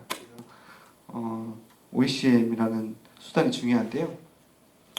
그래서 지역 공동체가 자연을 지속 가능하게 이용하면서 생물 다양성을 보존하는 것, 이게 이제 OECM 확대에서 기타 효과적인 지역 기반 보존 수단이라고 이제 번역할 수 있겠는데요. 이게 이제 보호 지역하고 연계가 돼서 포함해서 30/30을 달성하자. 지금 5차 생물 다양성 정책에도 지금 반영이 돼 있고요. 그래서 지금 자연환경 국민신탁이 지금까지 보존재산 실소유 면적이 14만 8천 제곱미터 되고 한국 내셔널 트러스트도 14만 6천 거의 비슷하게 보존지역의 실소유 면적을 갖고 있는데 이 지역들이 다 OECM 지역에 이제 포함이 되는 곳이죠. 그 외에 자연유산, 세계자연유산 완충지도 우리가 좀 확보를 해야 되겠고 영국 같은 경우에는 그 스톤헨지라는 그 고인돌 있잖아요. 그 핵심 그 유산을 잉글리시 헤리티지가 소유하고 있고 그 주변에 일본 부지 전부 초원으로 돼 있죠. 아무것도 없죠. 거기 다 경관 보존을 위해서 내셔널 트러스트가 소유하고 있습니다. 이런 관계를 설정하자는 것입니다. 그리고 사찰 숲도 마찬가지로 사적 소유죠. 조계종 소유도. 근데 우리가 굉장히 중요한 보호지역으로 인식할 필요가 있습니다. 그래서 굉장히 그것도 넓은 지역들이거든요.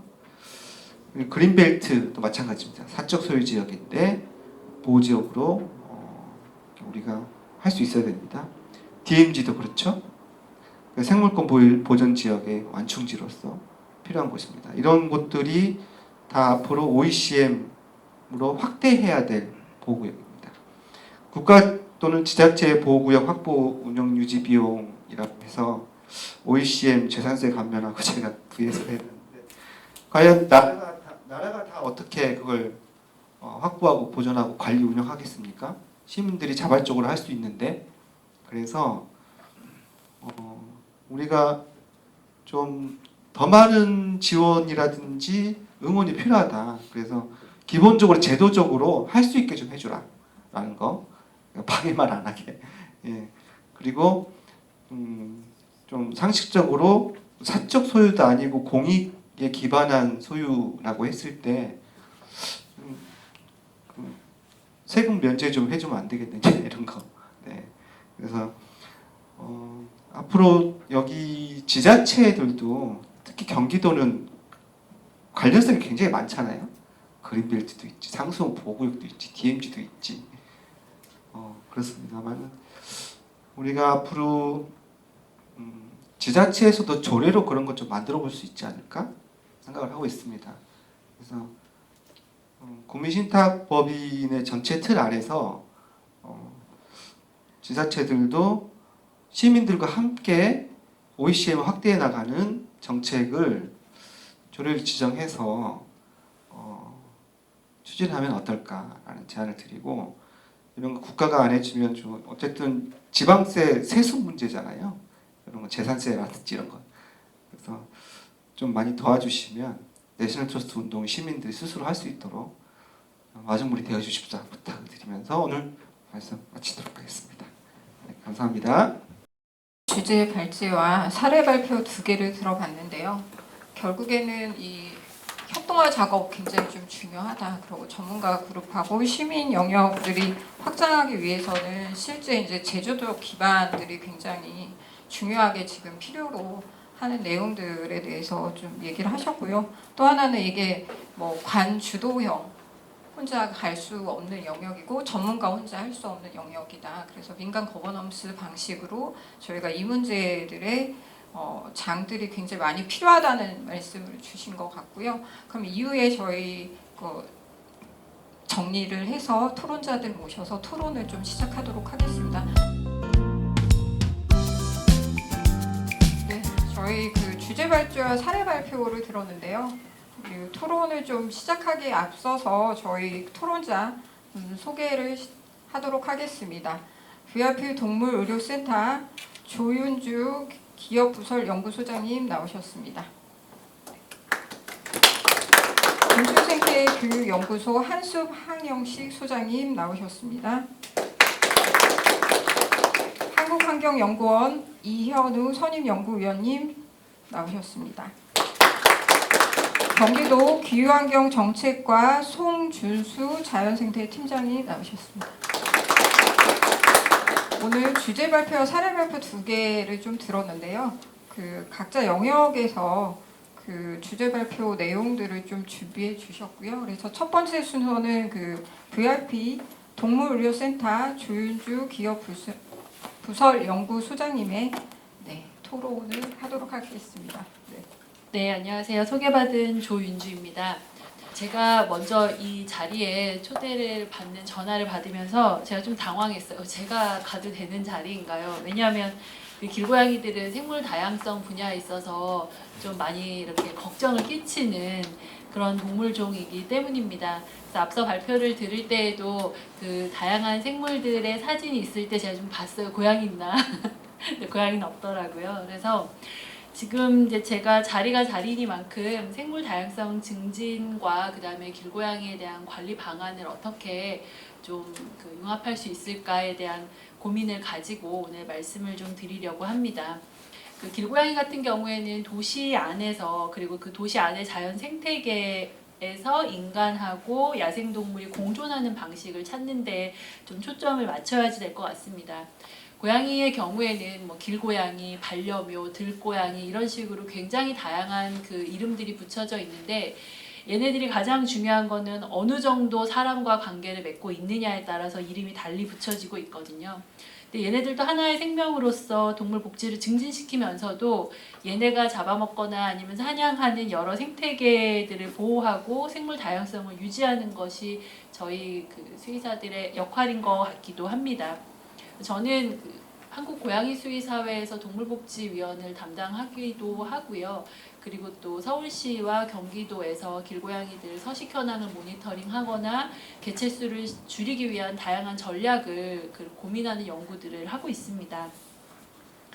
그 길고양이들을 번식을 제한하기 위해서 저희가 이제 중성화 수술을 해서 다시 방사하는 TNR이라고 하는 그런 방식들을 사용을 하고 있는데요.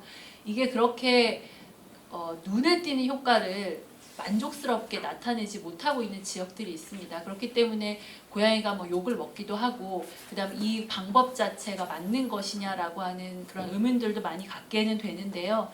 현재 그렇다고 해서 얘네들을 다 죽이거나 아니면은 먹이 주는 활동을 아예 차단하는 것은 현재는 불가능합니다. 왜냐하면 이 고양이들하고 사람과의 관계가 있기 때문에 그렇습니다. 그래서 차선책으로 선택하고 있는 이 중성화 수술을 어떻게 하면 더 효과적으로 할 수 있느냐에 대한 전략을 좀 많이 세우고 있고요.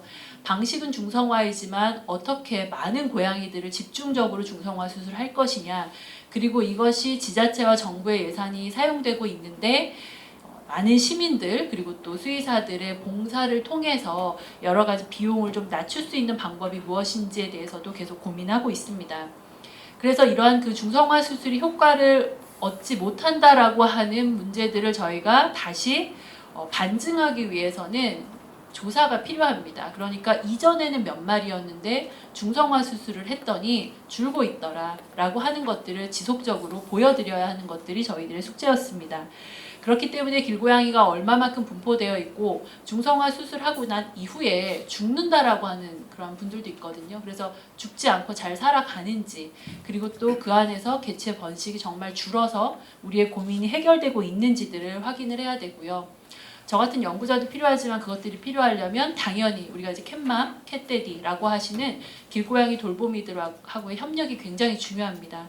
그렇기 때문에 제가 오늘 여러 그 전문가분들의 강의를 드리면서 길고양이와 관련된 문제 자체가 정말 그 시민과학의 힘이 많이 필요한 분야이다라는 것을 느끼게 되었습니다. 제가 2013년부터 2년 단위로 서울시의 길고양이 서식 현황을 조사하고 그리고 또 경기도의 길고양이 서식 현황을 조사하면서 많은 자원이 필요합니다. 그래서 그분들이 일정한 지역을 걸어 다니시면서 고양이들을 확인하고 사진 찍고 각 개체별로 패턴을 확인하고 얘네들이 다음 해에 얼만큼 또 살아남아 있는지 중성화는 얼마나 되어 있는지 등을 확인하고 있습니다. 자, 이런 것을 지금 저희가 조사를 하면서 실제로 줄어들고 있음을 밝히고 있고요. 그 속도 자체가 일반 분들이 생각하는 속도에 미치지 못한다 하더라도 한 개체를 저희가 죽임으로 인해서 생기는 또 다른 2차 생태계 교란이나 이런 것들을 방지할 수 있기 때문에 저희는 이 차선책으로 TNR을 활용하고 있고요. 이러한 모든 것들을 저희가 인정하고 그리고 또 더 많은 개체의 번식을 좀 줄이기 위해서는 인식을 좀 바꾸기 위한 여러 가지 교육도 하고 있습니다. 그래서 고양이한테 밥을 주는 것이 고양이의 그러한 동물 보호 활동이다라고 하는 그런 인식을 가지시는 분들도 계신 반면에 지역이 너무 지저분해지고 그리고 또 고양이가 더 많이 는다라고 하는 그런 불만들이 많기 때문에 지금으로서는 저희가 중성화 수술뿐만 아니라 먹이 주는 방법에 대한 부분들도 관리를 하게 되었습니다. 그러니까 예를 들면 그런 거죠. 저희가 예전에는요, 고양이 밥을 많이 주면 개체 수가 늘어납니다라고 하면 안 믿으셨어요. 왜냐하면 그걸 부정해야지만 밥을 줄 수가 있었거든요. 근데 그것을 인정하자라고 말씀을 드리고 그러면 훨씬 더 많은 숫자들 저희가 중성화 수술을 하고 그 다음에 책임감을 가지고 관리하자라는 얘기들을 할 수 있게 되려면 과학이 필요하고 거기에는 시민들이 참여해 주셔야 된다라는 것들을 같이 인식하고 있습니다. 그래서 저희가 지금 말하는 얘기들은 먹이를 주되 정해진 시간에 너무 많은 양을 주지 말고 일정한 양을 주자라고 하는 것들이고요. 그리고 또 야생동물과의 그런 경쟁을 줄이자라고 하는 부분에 있어서는 야생동물들이 살고 있는 그리고 국가가 중요하다고 생각하는 야생동물이 서식하고 있는 지역에 고양이들이 있다면 그곳에 먹이 주는 것을 좀 자제하자. 그리고 다행스러운 거는 저희가 고양이들은 먹이로 유인을 할 수가 있습니다. 도메스티켓이기 때문에 사람들이 먹이를 어떻게 주느냐에 따라서 걔네들의 활동 반경을 조절할 수가 있거든요.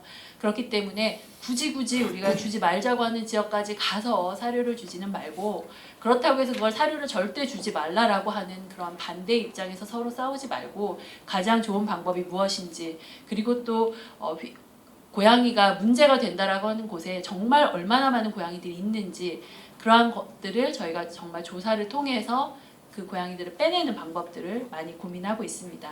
그래서 우리가 그것을 이제 충돌 방지 전략을 가지자라고 하는 얘기들을 많이 하거든요.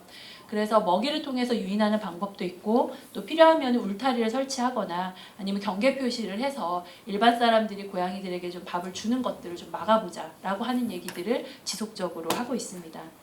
마지막으로는 이 길고양이들이 제가 바라는 거는 다 집으로 좀 갔으면 좋겠어요. 그래서 책임감 있는 반려동물의 소유도 반드시 필요하고 그리고 또 사람과의 관계 형성이 가능한 고양이들은 우리가 최대한 동물보호센터를 통하든 아니면 민간 동물보호시설을 통하든 다 입양해서 집에서 사는 것이 가장 좋죠. 그래서 이런 것들도 우리가 얘기하고 있고 고양이 반려묘를 키우는 인구들이 많이 늘다 보니까 이분들이 고양이를 또 유실하거나 유기했을 때에는 다 길고양이가 돼버리거든요. 그래서 책임감 있게 관리하자라는 얘기들도 지속적으로 하고 있습니다. 그래서 이런 것들이 전문가 집단 내지는 고양이를 반대하는 사람들의 목소리뿐만 아니라 이를 관리하고 보호하고자 하는 시민들의 여러 가지 활동이라든지 역량을 통해서 같은 이야기를 할 수 있도록 좀 했으면 좋겠습니다. 그래서 이러한 효과적인 실행을 위해서는요, 과학적인 연구가 좀 기반이 돼야 된다. 그러기 위해서는 정책적인 결정도 필요하고, 물론 이제 충분한 자원도 필요할 것 같습니다. 그리고 또 하나는 이 지속적인 모니터링과 그리고 실질적인 결과에 대한 평가가 중요할 것 같습니다. 그래서 제가 오늘 이 자리에서는 이 지역사회 여러 가지 노력을 좀 모으고요. 길고양이들도 좀 잘 살아야 되니까 복지도 향상시키고 동시에 우리가 중요하게 생각하는 여러 가지 생태계의 건강을 유지하는 데 함께 기여할 수 있을 것이라고 생각합니다. 제 발언을 마치겠습니다. 감사합니다. 조윤주 기업부서 연구소장님의 생물 다양성과 연계된 길고양이 관련한 이야기들을 좀 해주셨고요. 결국은 이게 길고양이가 야생동물하고 충돌하는 것을 방지하고 생태계에 어쨌든 균형을 유지하는 것들은 그 생물 다양성 저희가 진주운동을 했을 때 현 사회의 어떤 기본적인 그 길고양이가 문제 대상이 아니라 시민 과학을 통해서 이것들을 해결하고 유지할 수 있는, 그러고 또 가정 내에 사실은 잘 성장할 수 있고 사실은 길러내는 그런 것들도 굉장히 촉진해 nem으로써 사회적 문제가 되지 않는 그런 선에서의 실천 방향으로 시민과학이 굉장히 중요하다는 말씀을 해주신 것 같고요. 다음 토론은 그 생물 다양성 증진을 위한 민간 역량 강화 및 활동 지원 방안에 대해서 공충 생태 연구소의 한영식 대표님의 토론을 듣도록 하겠습니다. 예, 안녕하세요. 예, 저는 한숲 곤충 연구소의 한영식이고요.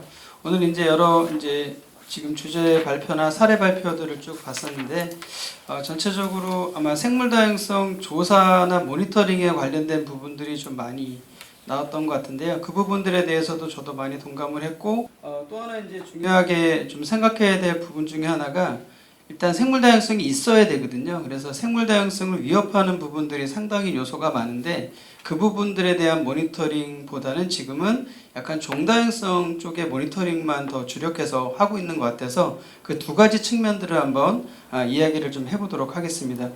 제가 이제 경기도 생물다양성 탐사에서도 이제 전문가로 좀 참여를 하고 있고요. 그 다음에 지자체 지금 경기도 시도 같은 경우는 한 10여 년 정도 됐습니다. 그래서 10여 년 이상 동안 생물다양성 탐사를 계속 좀 진행을 하다 보니까 시민들과 계속 소통을 하면서 직접 탐사하고 또 생태교육 진행하고 이렇게 좀 많이 했었는데요. 가장 중요한 게 뭐냐면 경기도가 이제 어느 때부턴가 시민과학이라는 부분들이 좀 활성화는 되고 있었는데 사실상 지켜보면 이 시민과학자를 좀 전문적으로 좀 양성하는 그 양성 프로그램들은 좀 약화된 것 같아요.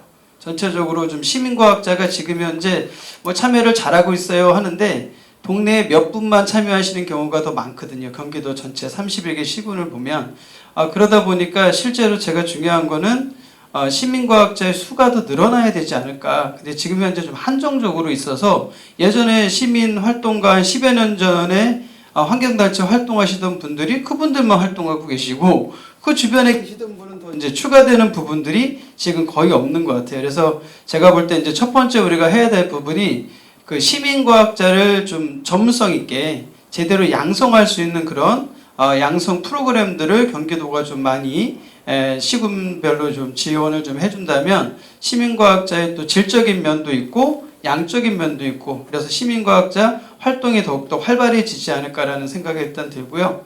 자, 그리고 이제 두 번째 오늘 이제 주제 발표나 사례 발표 보니까 대부분 그 종다양성 위주로 우리가 조사를 좀 많이 하는 그런 시민과학자 활동인데 아마 이제 전문가하고 매칭은 다 이루어지는 것 같아요. 아무래도 플랫폼도 잘 되어 있고 여러 가지 뭐 해결적인 부분들이나 또 전문가가 다시 한번 맞는지 아닌지 그런 모니터링하는 부분도 오늘 사례 발표에서 많이 얘기를 해주셨는데 그 부분들에 대한 문제는 그렇게 없는 것 같은데 조금 더 전문가들이 활발하게 좀 이렇게 참여할 수 있도록 시민과학자가 올려놓은 그런 기록물에 실제로 많이 좀 접근할 수 있도록 해주는 그런 서로 이제 소통이 좀 중요하지 않을까 생각이 되고요. 또 하나는 이제 경기도적인 측면에서 보면 시군별로 지금 31개 시군이 이 지금 시민과학자 활동을 다 활발하게 하지 못하고 있거든요.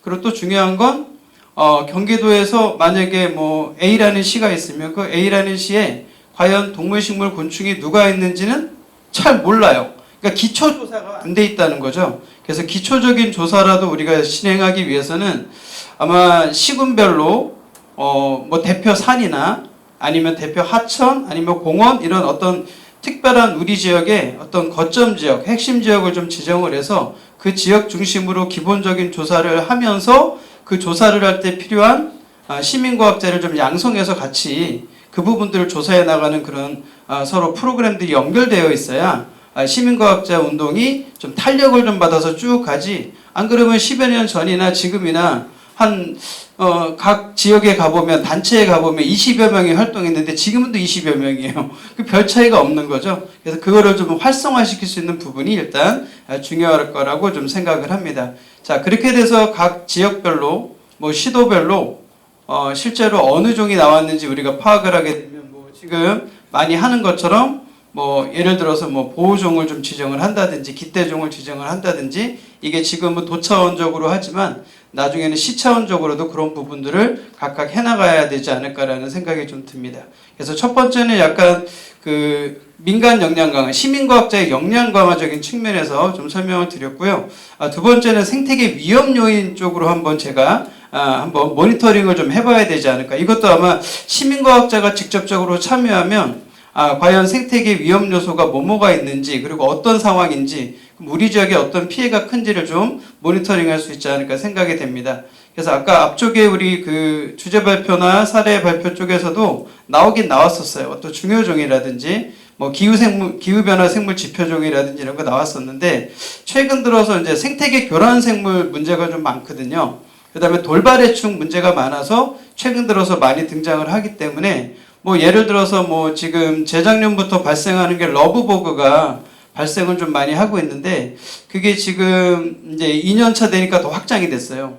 그러면 점점 확장된다면 서울에서 경기도까지 지금 번져가고 있거든요. 지금 양주까지는 작년에도 발생을 했습니다. 그렇다면 이런 부분들 때문에 시민들이 어떤 피해를 좀 볼 수 있는지도 시민과학자들이 나서서 시민으로서도 나서서 한번 조사 활동을 같이 해보는 것들이 중요할 것 같고 과연 돌발해충이나 생태계 교란 생물이 우리 지역에 어떤 피해를 일으키고 있는지를 직접적으로 좀 파악해서 그 위험 요소를 좀 이렇게 낮춰준다면 그 지역은 그래도 우리가 환경적인 피해를 좀 보지 않는 아주 건강한 그런 시도가 되지 않을까라는 그런 생각이 좀 듭니다.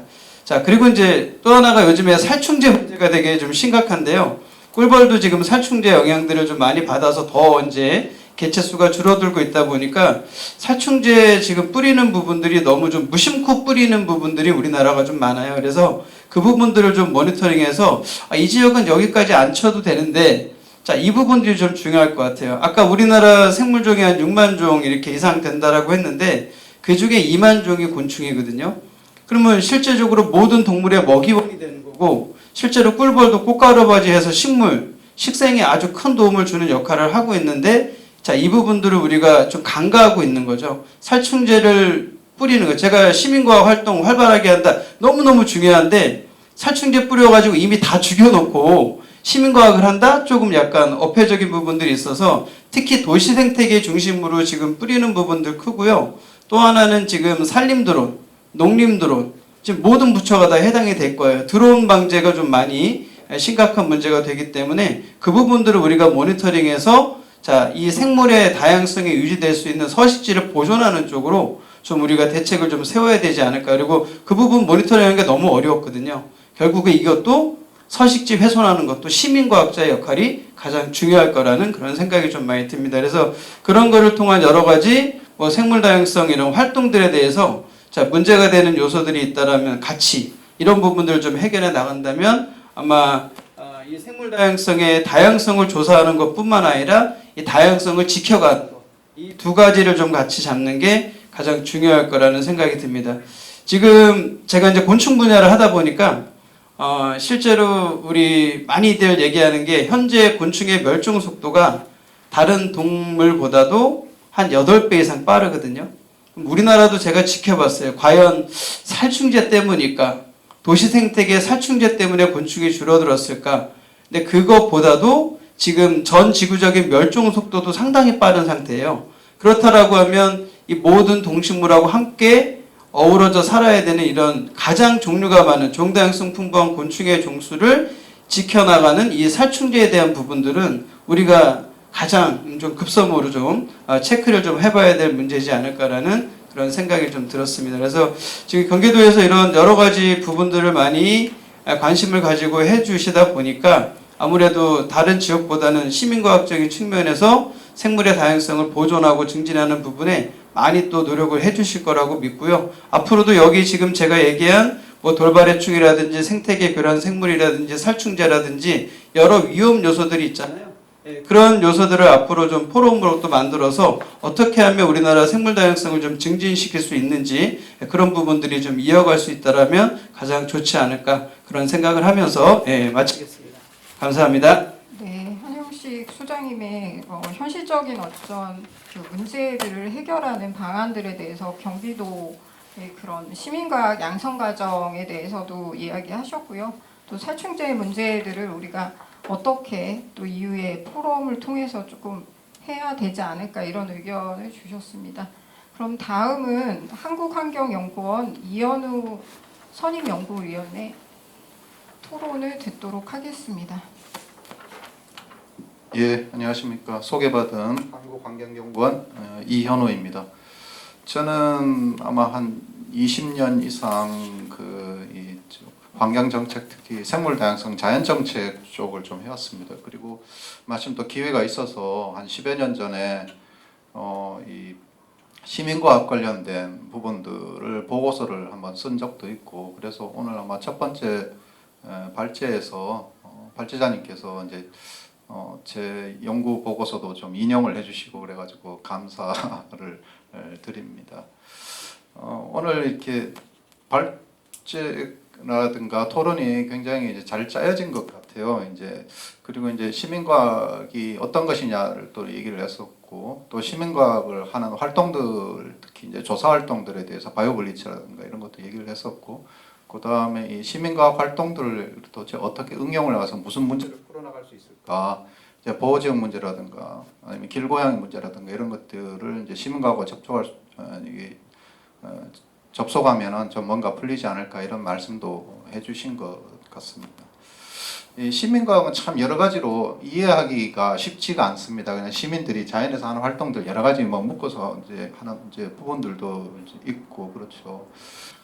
시민과학 정의를 보면은 뭐 여러 몇 가지 정의를 갖다 해주셨는데, 여기 보면은 사물 인터넷, 뭐 플랫폼, 툴킷 이런 말씀을 해주셨는데, 보면 이게 데이터가 모이는 이제 플랫폼이 있고요. 그 다음에 생물이 어떤 생물인지를 이제 조사를 갖다가 하는데 도와주는 이제 툴킷, 뭐 앱 같은 게 이제 이런 게 있겠죠. 그 다음에 본인들이 들고 다니는 도구가 있습니다. 이제 보고를 해야 되니까 주로 이제 일반 시민들은 핸드폰을 이용을 하게 되고요. 조금 더 나가면은 그게 이제 무슨 통신기라든가 이런 것들을 달거나 아니면은 뭐 무인 촬영기 같은 것들 이제 이용을 갖다가 할 수가 있죠. 그래서 조사를 갖다가 그렇게 하고, 또 이제 어떤 분들은 또 이제 모니터링까지 할 수가 있습니다. 전문가들하고 그다음 시민의 차이는 뭐냐? 그러면 우리나라 전문가들이 이렇게 많지 않습니다. 그죠? 몇백 분 이렇게 되다 보니까 조사를 나간다고 하더라도 그 장소에 1년에 한 번 정도 나가면은 이제 그게 이제 끝이죠. 근데 조사를 여러 번 하면은 변화를 볼 수가 있잖아요. 그럼 모니터링을 갖다가 할 수가 있는 거죠. 그래서 사실은 현지에 있는 애호가 분들이라든가 그분 한테 좀 부탁을 해가지고 앞에 가가지고 뭐 이번에는 철새가 어디가 몇 마리가 오는지 좀 이렇게 보이면 사진 좀 찍어서 보내주세요. 이렇게 사실 도움을 갖다가 많이 받는 거거든요. 그래서 현재 지금 자연환경조사라든가 이런 거 할 때는 사실 시민의 도움을 꽤 많이 받습니다. 근데 이제 문제는 뭐냐 그러면 우리나라는 여전히 아직도 이 전문가 조사를 하고 시민들의 시민과학 활동은 전문가 조사를 좀 보조하는 그런 수단처럼 이렇게 쓰이고 있어요. 근데 다른 나라는 보면 이제 그렇지가 않다. 이런 것들 갖다가 지금 볼 수가 있습니다. 우리나라 자연환경조사의 원래 시발점은 일본입니다. 일본이 1960년대, 70년대에 이제 자연환경조사를 갖다가 하는 것을 보고 그걸 갖다가 이제 본따서 1980년대부터 우리가 자연환경조사를 시작을 했죠. 그때 이제 당시에 자연환경조사는 뭐냐면 도대체 우리나라에 어떤 생물이 있는지도 모르고 어디에 무슨 자원이 있는지도 모르니까 어쩔 수 없이 전문가들이 현장에 나가서 발로 뛰면서 이제 찾았던 겁니다. 그런데 지금 벌써 몇십 년이 지났잖아요. 그러면은 지금 사실 어디에 뭐가 있는지를 다 알고 있습니다. 그런 상황에서는 더 이상, 그리고 이제 학자들 숫자도 이제 그렇게 예전처럼 많지 않고 그렇기 때문에 사실은 기존에 밝혀진 생물들이 어떻게 변화해 나가는지를 갖다가 모니터링을 하는 쪽으로 단계를 갖다가 변화시켜야 되는 거죠. 제가 2010년대 초반에 그 일본 환경성을 갔습니다. 그때가 딱 말하자면 일본의 동일본 대지진이 끝났을 때였거든요. 동일본 대지진이 나니까 일본 환경성에서 자연환경조사 예산을 갖다가 왕창 날렸어요. 그래가지고 1년에 자기네들이 갖고 있는 예산이 한 2억엔에서 3억엔이에요. 2억엔에서 3억엔이면 한 20억, 30억 정도 되는 돈이죠. 그걸 갖고 일본의 전국을 다 조사를 갖다가 하고 있는 거예요. 어떻게 하고 있냐 이렇게 보니까 전체 일본에서 모니터링 사이트를 갖다가 1000군데를 선정을 한 다음에 그중에 한 800군데, 80% 정도는 시민들에게 맡깁니다. 아예 돈도 주지 않고 그 지역에 있는 분들한테 여기에 자주 나가가지고 아니면 딱 어느 시점에 가가지고 꽃이 개화를 할 때 지금 몇 개가 개화를 했는지를 갖다가 보고를 해달라 이런 식으로 해가지고 모니터링만 하죠. 나머지 20% 정도만 전문가들이 이제 나가는데 전문가들이 보는 게 있습니다. 그냥 단순히 거기에 동식물이 있다가 아니라 그 주로 이제 나가서 보는 건 식생 같은 겁니다. 이제 식생은 평가를 해가지고 식생의 등급을 매기거나 이런 경우에 한해 가지고는 전문가들이 나가가지고 보는 이런 사이트가 있습니다. 그래서 제가 그것을 보고 그럼 우리도 이렇게 좀 바뀌어야 되지 않겠느냐. 그 당시나 지금이나 우리나라의 정부에서 쓰는 예산이 일본에서 쓰는 자연환경 조사에 비하면은 거의 5배에서 10배 정도 예산을 갖다가 씁니다. 그럼 일본만큼 우리가 그럼 잘 하느냐? 그렇게 보기 어렵죠. 그래서 이걸 갖다가 많이 바꿔야 된다고 생각을 하고 2016년에 자연환경 보전 기본계획의 3차 기획에다가 우리는 그러면 사이트를 한 500개쯤은 하자. 그리고 이 시민과학으로 이제 전환을 하자라고 넣었죠. 그리고 그런 부분들을 정부의 공무원분들은 사실 상당히 인식을 하고 계속 푸시를 하고 있습니다만 현재 지금 이게 전문가 집단이 그걸 아직은 잘 수용하려고 하지 않습니다. 수용하지 않는 이유 중에 큰 하나 이유는 뭐냐면은 일반인들이 생물을 틀린다는 거예요. 오동정을 한다는 거예요. 사실 이거는 시민과학은 뭐라면 아까 이제 바이오블리티 같은 거는 이제 하고는 좀 다르게 모니터링을 하는 것은 딱히 정해진 이런 생물을 대상으로 해가지고 숫자를 센다든가 뭐 이제 출현 시기를 본다든가 이런 걸 갖다가 이제 보는 거거든요. 동정 자체가 필요 없게끔 이렇게 시민과학 조사자에 대한 업무를 설계를 해줘야 되는 겁니다. 어쨌든 그래서 이제 제가 생각하는 시민과학에 대해서 또 이 사실 정부 입장에서 시민과학이 어떤 부분을 좀 대체를 갖다 했으면 좋겠다 이런 부분에 대해서 좀 말씀을 드렸던 부분입니다. 그 다음에 이제 경기도하고 그래서 이제 좀 말씀을 드리면은 이 경기도가 사실 전국에서 가장 인구도 많고 그 중에 이제 애호가 분들도 많고 자연환경을 보러 다니시는 분들도 많아서 시민과학 활동을 하기에 가장 좋습니다. 사실 여기서 하지 못하면은 다른 지자체가 이제 힘들잖아요. 그리고 제도적으로 또 보면은 경기도가 이 생물다양성 조례도 있고 그다음 생물다양성 조례 안에 보면은 경기도 생물다양성 센터라는 걸 갖다가 설치를 할 수 있게끔 그런 그 법적인 기반도 지금 마련을 해놨거든요. 그래서 만약에 경기도 생물다양성 센터가 제대로 설립이 돼가지고 돌아간다고 하면은 이 생물다양성 센터가 사실 해야 될 일들은 시민들이 나가서 생물다양성 모니터링을 하는 것들을 도와주고 그 데이터가 좀 쌓이게 해줘야 되죠.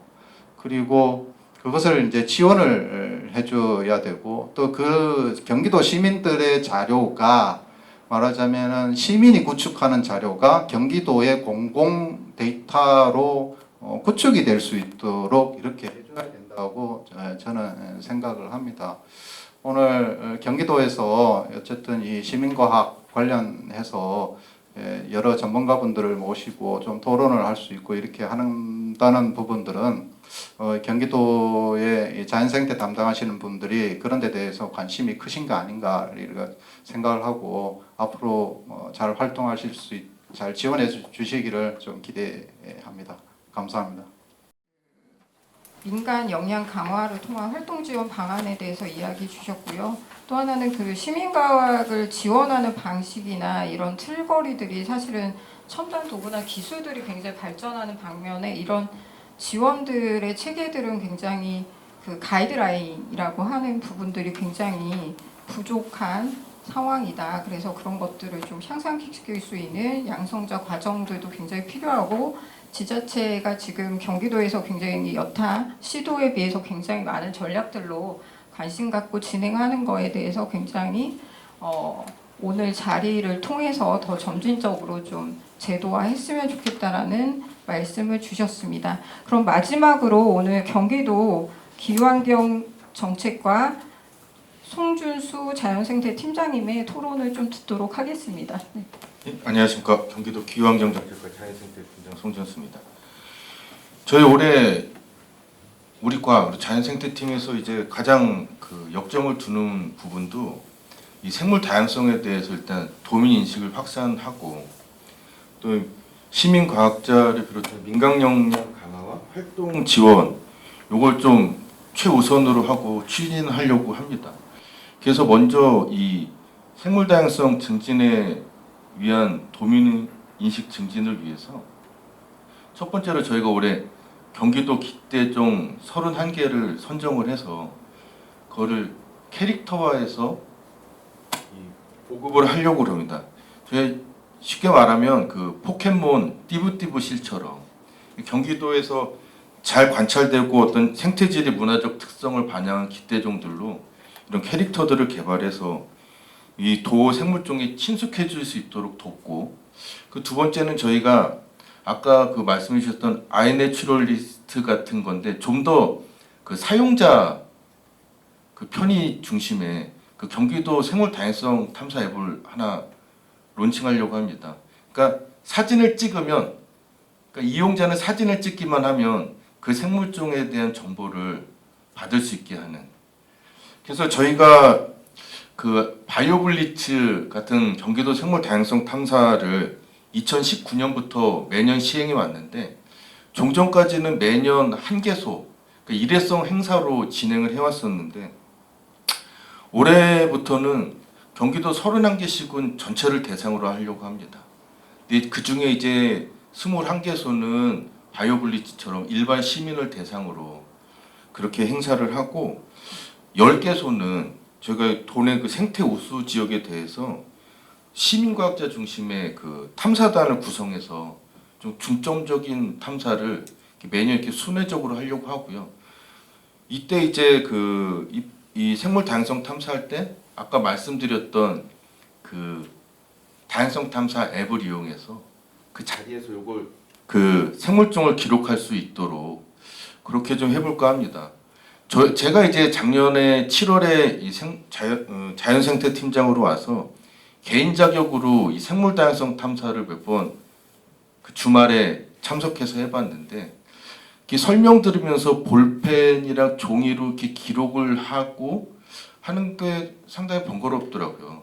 그래서 그냥 내 휴대전화 하나만 갖고 있으면 기록을 할 수 있고 그럼 또 그 받은 데이터들은 저희가 또 분류해서 나중에 공유할 수 있도록 하려고 하고요. 그리고 저희도 어떤 민간 역량 강화나 이 활동 지원을 하기 위해서는 경기도 생물 다양성 센터를 지정해야 된다고 생각을 합니다. 그래서 그 지정을 위한 작업을 이제 시작해 나가려고 그렇게 하고 있습니다. 네, 이상입니다. 굉장히 그 경기도 정책들이 굉장히 우수하게 선도적으로 전국적으로 사실은 표현이 될 수 있게 생물 다양성 탐사 앱도 지금 개발 중에 있고 시민과 쪽의 이해를 돕기 위해서 현장에도 나가셔서 그런 것들을 보완하는 노력과 내용들을 좀 말씀 주셨는데요. 저희가 생물 다양성 그 시민과학에서 중요한 방점으로 시민 인식 증진에 대한 교육이나 이런 것들이 굉장히 좀 중요하다라는 이야기들을 같이 또 풀어주신 것 같습니다. 그러면 그 플로에 지금 저희 그 기후 환경 정책과 기후 정책 팀장님 이문환 팀장님 나와 계시는데요. 네, 오늘 보시면서 네 플로 주제 발표자나 발표하신 분한테 질문 주셔도 좋고요. 의견 있으시면 나눠주시면 감사하겠습니다. 경기도 기후환경기획팀장 이문환입니다. 오늘 저희 생물 다양성이란 이런 포럼을 통해서 좀 새로운 면을 좀 많이 배웠고요. 저희가 시민과학이라는 것도 좀 우리 주민들이나 도민들이 생소하게 느낄 수 있는데 오늘 이 자리를 통해서 새롭게 시민과학의 중요성이 뭔지를 잘 알게 되는 그런 기회가 된 것 같습니다. 그리고 토론 내용을 들으면서 앞으로 경기도가 지금 해나가는 정책이나 그런 제도 사업들이 굉장히 앞으로 더 강화돼야 된다는 그런 생각도 들었고요. 이런 것들이 토대가 되어서 앞으로 그 생물 다양성 여러 가지 말씀해 주신 그런 것들이 점차 쌓여서 앞으로 시민과학이 좀 주가 되는 그런 경기도가 되기를 저도 많이 기대하고 또 노력하도록 하겠습니다. 감사합니다. 오늘 상호간 그 시민과학에 대한 이해와 각 영역의 활동들을 좀 이해할 수 있는 시간이었는데요. 오늘 주제 발표나 사례 발표하신 분들의 뭐 이렇게 코멘트나 더 이야기하실 말씀 있으시면 좀 해주시고요. 아니면 마무리하도록 하겠습니다. 네, 있으신가요?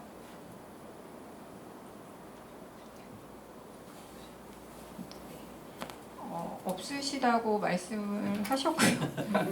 갑자기 이게 진행하다 보니까 이게 아무래도 저희가 이런 토론에도 굉장히 좀 중요하고 이런 인식들이 확산될 수 있게 참여하신 분들에게 오늘 좋은 학습의 계기도 됐지만 또 한편으로는 이런 것들이 포럼으로 끝일 것이 아니라 민간학 전부 좀 참여를 해서 시민과학이라든가 이런 생물다양성 운동에 대해서 향후 사실은 경기도 전략들이 잘 이행될 수 있도록 또 다른 자리에서 한 번 더 뵀으면 하는 바람을 정하면서요. 오늘 포럼을 마치도록 하겠습니다. 오늘 참석해 주신 모든 분들, 프로에 계신 분들 감사드립니다.